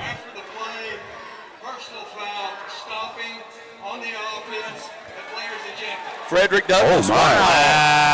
Wow. Goodness. Look who's ejected. Zuri Madison, the Arkansas 6'5", 277-pound senior who's going to Arkansas, and he is ejected from the ball game. Yeah, Wow, and by rule, he has to leave the field of play. He's currently throwing his helmet like a Frisbee on the sideline. That's a big-time loss for Frederick Douglass. Zuri Madison was already struggling to block Gerard Smith, and now a poor backup has to block two of the Smith twins on the edge. That's a big-time play at this point in the game. The gain was good for 7 yards, but that nullifies it. The ball goes back to the 20-yard line. Yeah, you can see, really upset right there on the sideline, going to the locker room. But you're right, Ronnie. Huge break for the Hounds. And I'll tell you what, really can kind of, after that 15-yard penalty, really kind of get the Hounds a little bit of momentum here with the Broncos back in the shadow of their own end zone. Penalties have been a drive killer for the Broncos tonight. First down, 17 to go now as the penalty is marked off to the 20. Strautman now, long pass downfield, and it's caught at the 45-yard line, and down goes the receiver. But that is the biggest play of the ball game for Franklin Douglass. Yeah, Curry was in position, made the wrong break on the ball. He just opened his hips the wrong side. That's enough against a good receiver to come down with a football. Yeah, a really good route, really good throw, and getting a little bit of time back in the pocket for the Broncos, and then just delivers the big play. So, again, the Hounds got to go to work right here. Graham Dunn on the receiving end. That is his 4th catch this year. Prior to this game, he had caught passes for 47 yards, but that was a big one all the way up to the 46-yard line. A pass play for 26 yards. Now the handoff to the right side as Franklin Douglass is getting good yardage. They cross the midfield stripe down to the Corbin 48-yard line. Seems like Frederick Douglass got a little momentum or is getting fired up from the ejection right now. Corbin needs to bow its back a little bit and get a negative defensive play. That play was good for 6 yards, so Franklin Douglass does have momentum at this point. 2nd down and 4 for the first down. 9:05 to go in the 4th quarter. Corbin leading 6-0. And one of the Corbin players jumps off sides. Yeah, it looks like Gerard Smith was trying to get off the ball in a hurry. He's apt to do that from time to time, but a player who's got to get off like him, it does happen. That'll put it down to the 43-yard line now. Franklin Douglass, 1st down and 10 at the Corbin 43. Douglass did penetrate into deep Corbin territory in the first half, but the Red Hounds defense took over and stopped them. But now they're on a drive that started back at their own 27-yard line. They have reached the Corbin 43. Strautman at quarterback. As Strautman gets the call, hands to his back, who Watts is the ball carrier, and Watts crosses the 40 to about the 38-yard line. Franklin Douglass is started to move the ball. Yeah, kind of an adjustment they've made. They've brought a tight end into the football game, put an extra blocker in the box. It started an instant uptick in their offensive ground and pound yardage. Actually, 2 tight ends. So Corbin might need to drop a player into the box. 37-yard line. 1st down and 10. 2nd down and 5. 2nd and 5 as once again Corbin jumps off sides, and let's see if they were drawn off. I think so. Yeah, it looks like they're going to throw the flag on Frederick Douglass.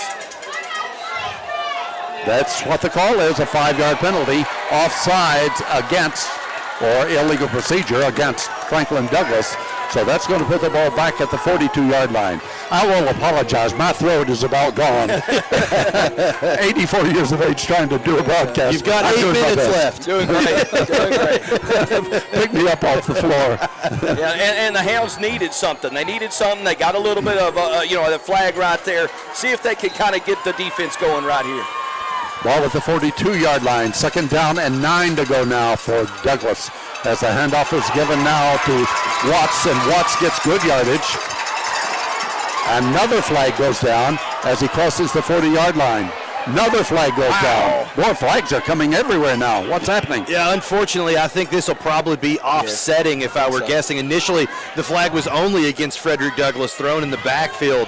but another one at the side of the tackle. Usually these offset in the play stands. Corbin going to have to get out of that three-man defensive front in order to tie this. Frederick Douglass has gone 2 tight ends. The box number is just not in Corbin's favor with a 3-4. Well, both teams really, 8 minutes ago in this football game, kind of feeling the intensity level rise up. And, we've seen flags getting thrown right here. So see what, kind of officials gathering right here to sort this thing out. Well, if it is offsetting, the ball would be back to the 42-yard line. They got 5 yards on that play. And we'll wait to see what the official call is. Corbin leading 6-0. We have 8 minutes, 10 seconds to go. We're in the 4th period before a capacity crowd here at Campbell Field in Corbin. And hello to all the people watching throughout the United States. That's right. As Derek Eubanks gave me a list a while ago of the states that are getting this reception, and it's unbelievable. I think 15 states on the broadcast on T1073.com. Now, Coach McPeak protesting his call. He believes it should be 2nd down, not 3rd. Well, wait a minute. They put the ball at the 34-yard line, so that is where the game was. I don't quite understand this call. Yes, they're It'll both be 3rd down and 1. penalties, so they offset. They don't change the result of the play. 3rd down, a yard to go at the 34. And once again, Watts gets the call. A fumble, and let's see, I think Corbin has the ball. They're scrambling for it. Yes! Yes! Second forced fumble on the night. Huge. Turnover number 3 for this Corbin defense tonight, and desperately needed a play. They were getting gashed in the run game. That's how you turn back a drive with a turnover. Yeah, big hit, big play. Hands on. Another flag coming out right here. Wow, the ball at the 28-yard line. Corbin will take over. Did you see who got the ball? I did not see the name. I think we have another situation. Jacob Smith. Yes. On the recovery, and that's his 2nd turnover of the game. Man, I tell you, those guys just seem to find loose balls. Oh, my goodness, 7 minutes and 53 seconds to go. Fans were watching the number 1 team in the state play the number 2 team in the state, and the number 2 team in the state is leading 6-0 and gets the football. We should have it at the 28, but maybe a penalty is coming. Let's see. Second ejection against Frederick Douglass. Player took his helmet off in protest after. That's an automatic ejection. And surprisingly, Don, we talked about this at halftime. All the distractions that Corbin could have, all the lead up and everything that people have been talking about on social media and around town about this game, and all the spectacles and all the pageantry, you think Corbin would possibly come out and make some mistakes with the distractions. It's been Frederick Douglass making the mistakes, and I think it's home field advantage for Campbell Field. The player that was ejected is Jalen Johnson, and so Corbin now will be the benefactor of the first down to the 43, where they'll start at their own 43-yard line, 1st and 10. Elam in shotgun. Elam gets the call. He hands off up the middle to Bailey, and Bailey will take it to about the 45-yard line. So a couple of yards on that play with 7:45 to go in the 4th period. Corbin clinging to this 6-0 lead. Really need to get some points on this drive. Only with a 6-0 score, you're liable to get beat just by surrendering a touchdown a converted extra point. That's right, yeah. Hounds need to pound away, maybe take a shot, but, Coach Greer, Coach Elam, come up with something big right here that can get points on the board. Or just don't give the ball back. Well, that's true. That's right. Well, the last time they had the ball, they kept it for 15 plays. Exactly. 15 plays right now, you'll run out the clock. That would be awesome. That's right. That's right. 2nd down, 8 yards to go. The ball at the 45-yard line. Wide outs both ways as Elam now gives it up the middle once again, but this time it will go nowhere as Bailey is hit at the 43-yard line, and he'll lose about 2 yards. What Corbin can't afford to do is get too conservative trying to kill the clock, because the advantage in the trenches isn't there. Frederick Douglass is huge up front, and Corbin has not ran the ball exceptionally well tonight. Have to be at the playbook wide open enough to keep Frederick Douglass out of that box and still have the threat of throwing the football. Yeah, exactly. You're going to put the ball right here in Cade Elam's hands. He's a great decision maker. So, the point guard of the offense right here, let him go to work. Okay, we have Petrosky and Stewart to the right side of the field. As Corbin has it at the 43, 3rd down, 10 yards to go. Elam looking, Elam running, Elam looking downfield. He's got his man at midfield, down to about the 44-yard line, and that is Katie Sip, I believe, that got the first down. Yes, first down. E-step being a good safety valve out in space. E-step might get tacked for the hurdling call. Nevertheless, the ball's down to the 44-yard line to Franklin Douglas. That will be a first down.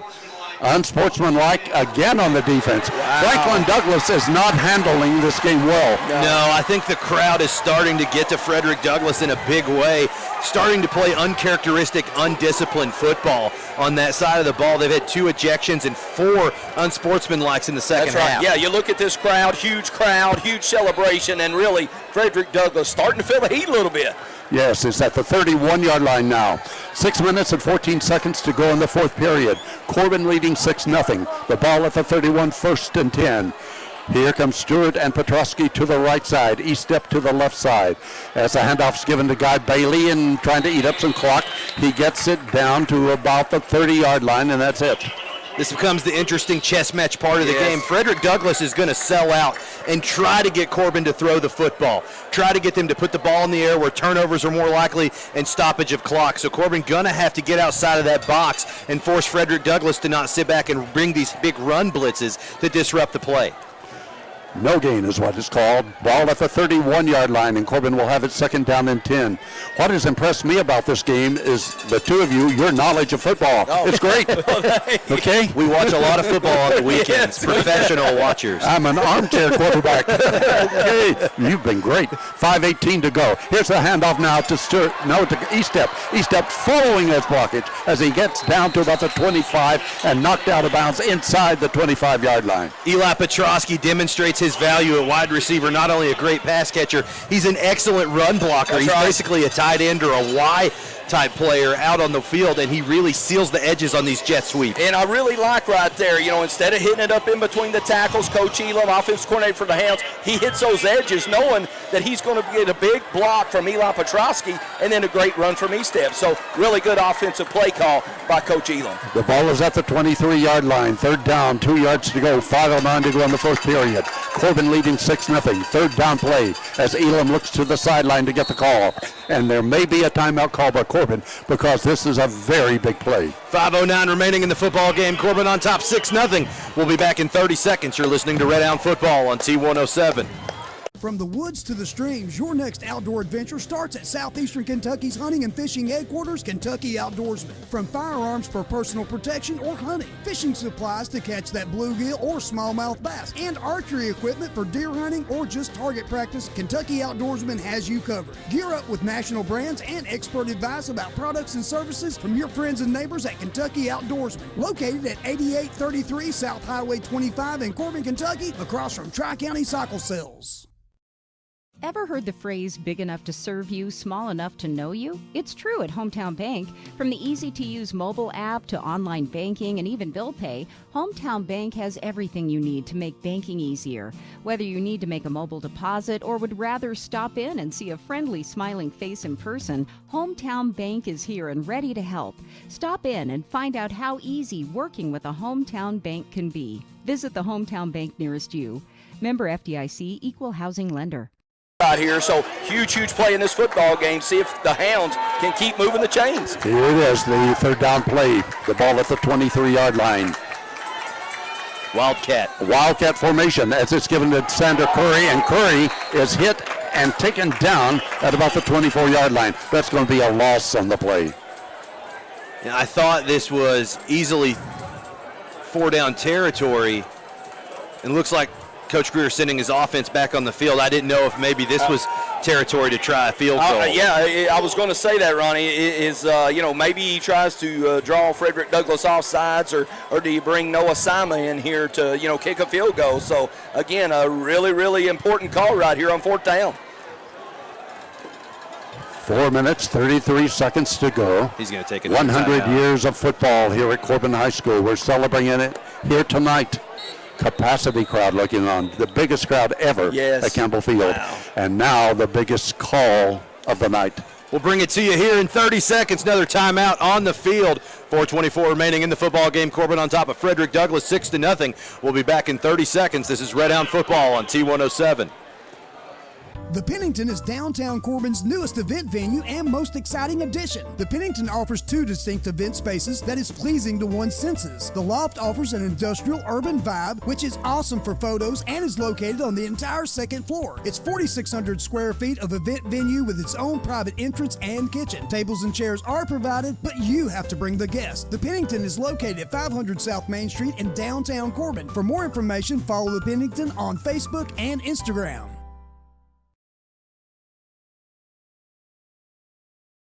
Ball game, your score, Corbin 6, Frederick Douglass nothing here at Campbell Field. I'm Ronnie Bowling with Jeff Barnett, Jenny Barnett, and Don Estep on the call in the T107 broadcast booth. 4th down and 4 to go for this Corbin offense at the Frederick Douglass 25-yard line.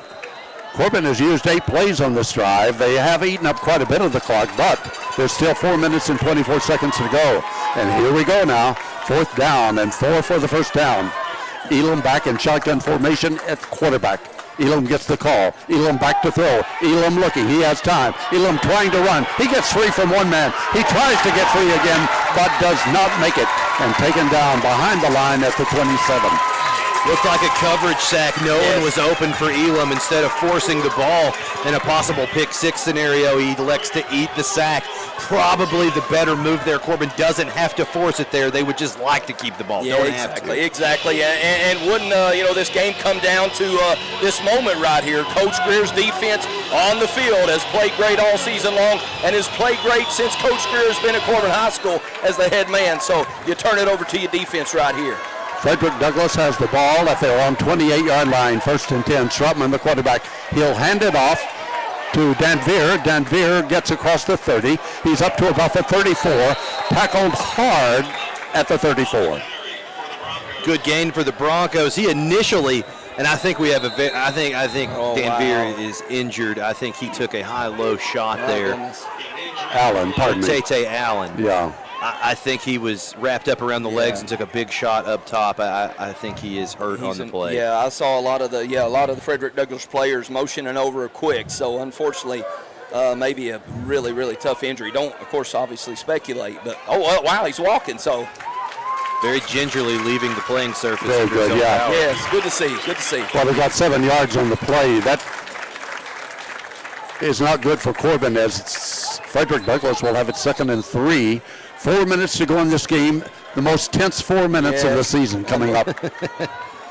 I'm glad Corbin has gone back to its 4-man defensive front in response to Frederick Douglass's 2 tight end set. He did have him wrapped up. It was second effort that got the yards there. Look for Corbin to adjust. Still have to watch for the play-action game, though. Ball at the 35-yard line now. 2nd down and 3 for the Broncos. Man in motion comes to the left side. Strautman looking. Has the ball batted up in the air and taken by Ranvier. Ranvier gets free, though. He's up to the 30-yard line and knocked out of bounds. A tip ball, but Ranvier picked it up. Curry almost had the big tackle for the loss. Came in just a little too hot. Slipped the tackle. That is what happens when you sometimes go for the big hit instead of the sure tackle. This is definitely the territory. We don't need big plays. That's right. Just need safe defensive plays. Yeah, that's right. It's good to see those big hits, but when you get a guy in space, break down, make a good solid tackle. He moved the ball up to the 41-yard line. 3:41 to go now. 1st and 10 for the Broncos. Screen pass wide to the right side is complete to the 40 and up to the 45, and down he goes at the 45-yard line. Good reception there. Frederick Douglass obviously moving sideline to sideline, trying to get Corbin out of this four-man defensive front, this packed box set, but they don't have exactly a lot of time to run this very delayed and controlled clock control offense. Well, you're right, Ronnie. Those side-to-side passes, kind of does pull you out of that four-man set, but you're right. The time may get Frederick Douglass. 45-yard line of scrimmage, 2nd down and 6 for the first down. Strautman back to throw again. He throws long. He's got his man, Ranvier. He's down at the Corbin 43-yard line, and down he goes. Ranvier, the classic possession receiver, has just done a good job motoring down into the gaps in zone coverage when Corbin has gone zone, and he's been able to find the holes in the Corbin defense. Yeah, the Hounds had 4 defenders right there, but he just settles in, makes a really good catch in space. Clock runs 2 minutes, 50 seconds to go. Corbin leading 6-0. Wide outs to the right side. Strautman with the ball. He hands it up the middle. Hit and taken down after a 2-yard gain. Corbin right on the ball carrier. That is Watts, the ball carrier. Jacob Smith on the tackle. He's coming up a little gingerly. He's holding that right shoulder. Don't know if he'll be subbed out or not. He's the tackle leader for Corbin on the season. Yeah, the Hounds need him right here. Just a couple minutes left in this football game. Jacob Smith going to tough it out right here. They've spotted it at the 42-yard line. 2nd down and 9. Strotman back. Strotman being chased. And he throws the ball. I think that his arm was hit by Smith. Yes, Gerard Smith got the jump on the right tackle, got his arm on the elbow, not the football. That's why it flew so short there. Gerard Smith been a terror all game tonight. How many times has Gerard Smith, pick number 99, come off the edge and made something happen? A lot of plays tonight by number 99. 2 minutes, 15 seconds to go in the game. Corbin leading 6-0. Franklin Douglas has the ball at the Corbin 42-yard line. 3rd down, 9 for the first down. Landveer will split wide to the left side. Off to the right is Chenault. The quarterback, Chenault, has a setback behind him. Here's the 3rd down play. Strotman back to throw. He's looking. He's being chased. He's running with the ball now. Throws downfield. Got a man wide open at the 30. He's down to the 27-yard line. And a first down for the Broncos. That was just a good quarterback-receiver connection. Strotman got rolled out of the pocket. His receiver motored down and came back to him, and there just wasn't enough coverage there underneath on that side to disrupt the play. Yeah, I think so. And right here, inside that 30-yard line, here's where Coach Greer goes to work and does his best defense right here. Pass play good for 15 yards. The ball at the Corbin 27. 2:05 to go in the 4th period. Corbin leading 6-0. Full house backfield. Strotman swing pass out to the left side. He's got his man. He's down to the Corbin 25, to the 20, and knocked out of bounds inside the 20-yard line. Frederick Douglass definitely picked up momentum offensively despite 2 offensive linemen being ejected in this game, and it's just moving the ball, getting the ball out fast has been the adjustment for Frederick Douglass. Yeah, Hound's going to have to get up in there, maybe send a blitz off the edge, maybe send a blitz up the middle, but need something to kind of knock the momentum down of the Broncos. Talbert on the receiving end of that has moved the ball to the 16-yard line. Strotman now hands it off up the middle now. It's taken by Watts. Watts gets free. Watts down to the 5, down to the 4, and another first down for Franklin Douglas. Corbin was in position there, just didn't wrap up to make the tackle, allowed him to squirt through and get the first down yardage. Now big Frank West checking in on the defensive line. 1 minute, 46 seconds to go in the game. Franklin Douglas has the ball at the Corbin 5-yard line. That's where they've spotted it. First down and goal to go. Corbin going to take a timeout. We'll keep it right here. Corbin had 12 men on the field, by the way. That's the reason for the timeout. I think Corbin out of timeouts now for the game. Yes, out of timeouts right here. And again, backs against the wall. The Hounds defense has answered the bell all season long. So facing their biggest test with these Broncos, Coach Greer got to dial up something, got to come up with a big play right here with the Hounds defense backs against the wall. Franklin Douglas took the ball at their 28-yard line, so they have moved the ball well on this series of downs. Now the big play will be, of course, stopping them inside the 5-yard line. Franklin Douglas kicker has hit 14 out of 15 this year. Corbin had their extra point blocked in the first half. Big play. Yes. Yeah, and we said it at the time of the block. That could be huge down the stretch, especially how the game was transpiring. It was a 0-0 deadlock until the last minute of the first half. 1:41 to go in this ball game. Huge ball game here at Campbell Field in Corbin. The ball at the 5-yard line. Strotman and shotgun formation. Set back behind him is Watts. Man in motion to the right side. Strotman calls and he points to the line of scrimmage, looks over to the coach. He's waiting for the play now. Here we go. Man in motion once again to the left, back to the right. Strotman hands it straight ahead, and the ball carrier is hit at the 3 and driven back. I believe that was Watts once again as Corbin's defense rises to the occasion. And Mikey Neal on the initial contact there kept his legs moving, doesn't let him bully him to the goal line, but that's half the distance to the goal. Only gave him a yard, actually, looks like, on the spot. So Frederick Douglass 3 more downs to get 4 yards here. Yeah, just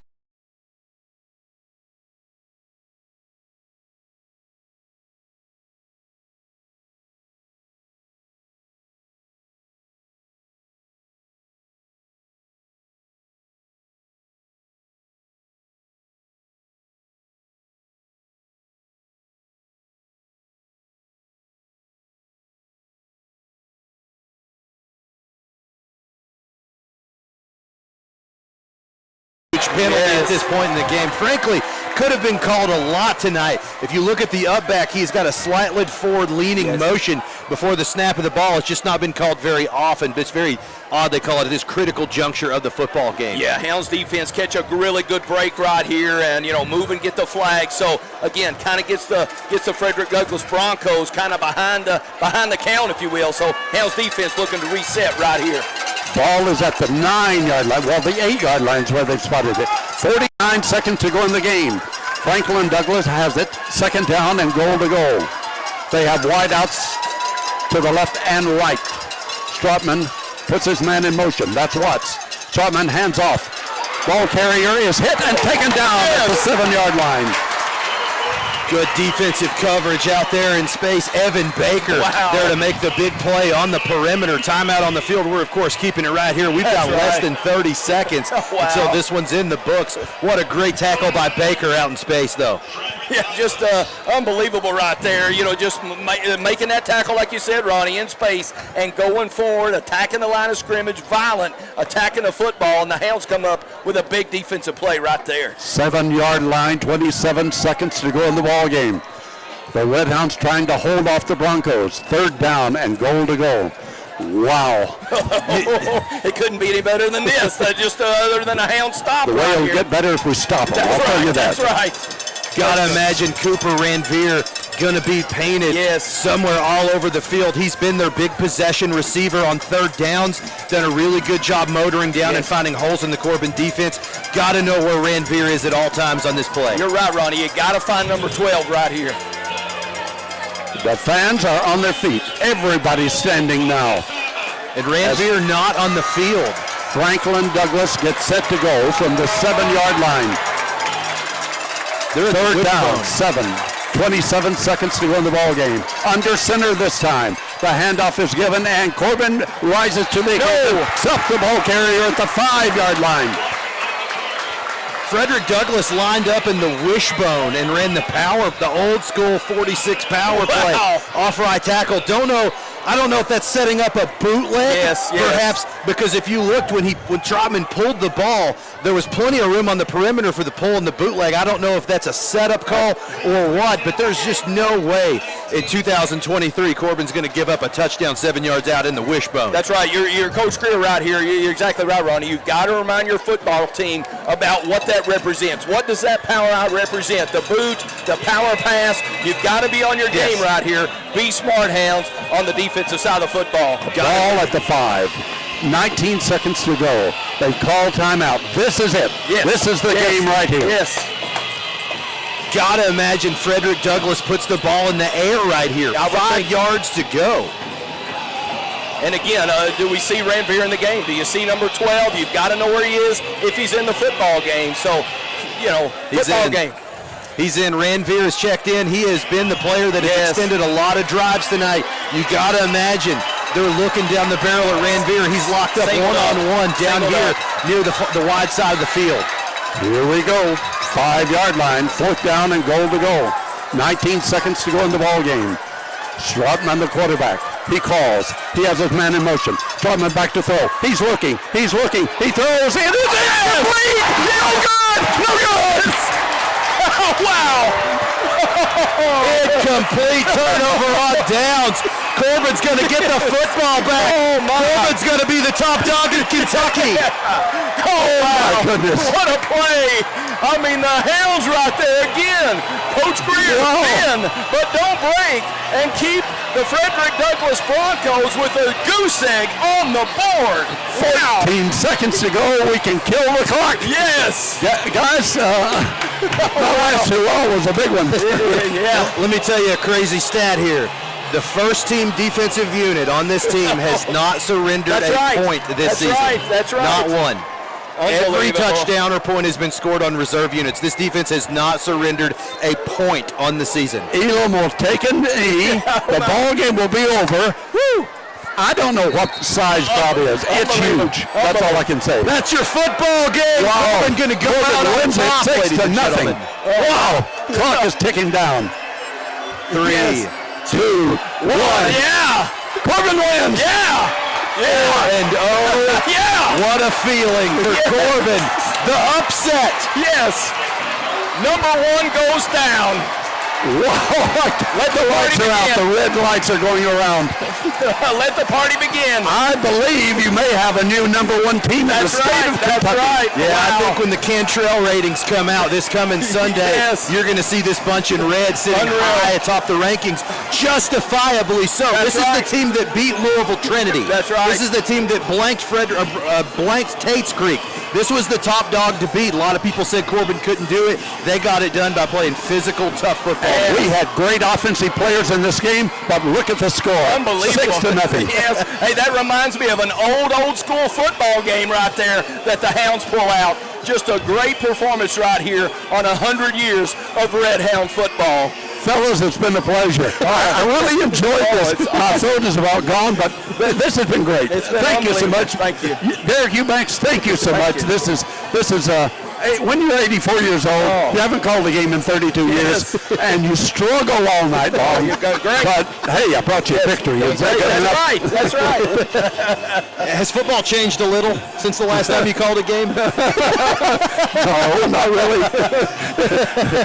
A thrill is a thrill. I don't care what decade.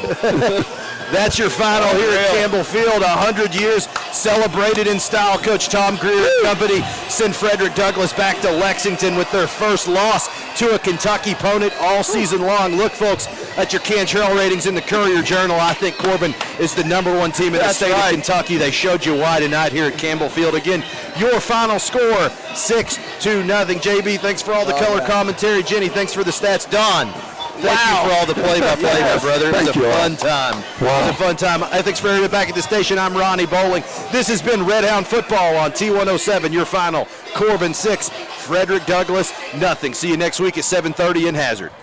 Ever heard the phrase big enough to serve you, small enough to know you? It's true at Hometown Bank. From the easy-to-use mobile app to online banking and even bill pay, Hometown Bank has everything you need to make banking easier.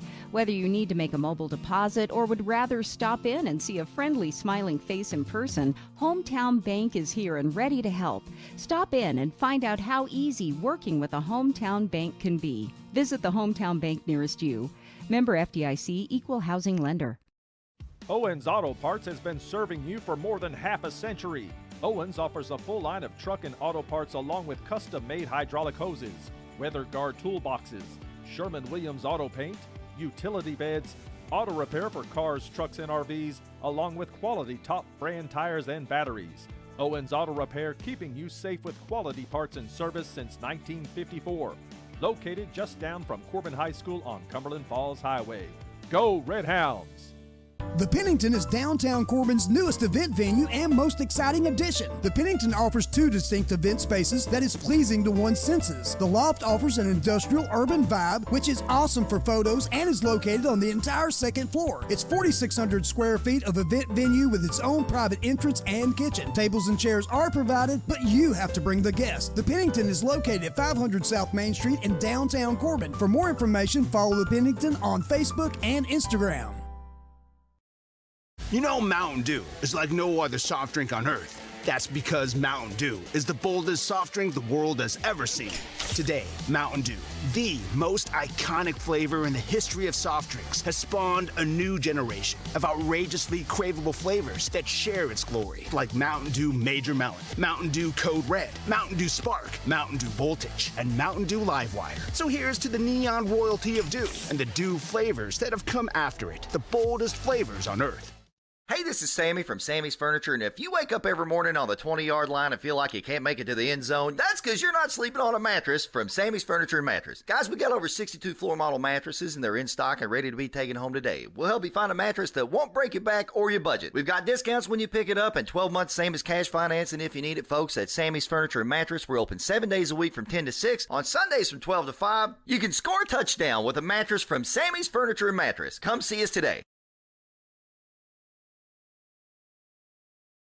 Honda, Polaris, Kawasaki, Yamaha, and CF Moto. Brands you can depend on just like the Hart family and Tri-County Cycle Sales. Since 1968, Tri-County Cycle Sales has been supplying southeastern Kentucky and parts of Tennessee with quality ATVs, side-by-sides, and motorcycles. But most importantly, service after the sale. Whether it's for work or play, your next off-road adventure starts at Tri-County Cycle Sales, located at 8775 U.S. Highway 25 in Corbin, across from Kentucky Outdoorsman. Phone 606-528-4792. From the woods to the streams, your next outdoor adventure starts at Southeastern Kentucky's hunting and fishing headquarters, Kentucky Outdoorsman. From firearms for personal protection or hunting, fishing supplies to catch that bluegill or smallmouth bass, and archery equipment for deer hunting or just target practice, Kentucky Outdoorsman has you covered. Gear up with national brands and expert advice about products and services from your friends and neighbors at Kentucky Outdoorsman. Located at 8833 South Highway 25 in Corbin, Kentucky, across from Tri-County Cycle Sales.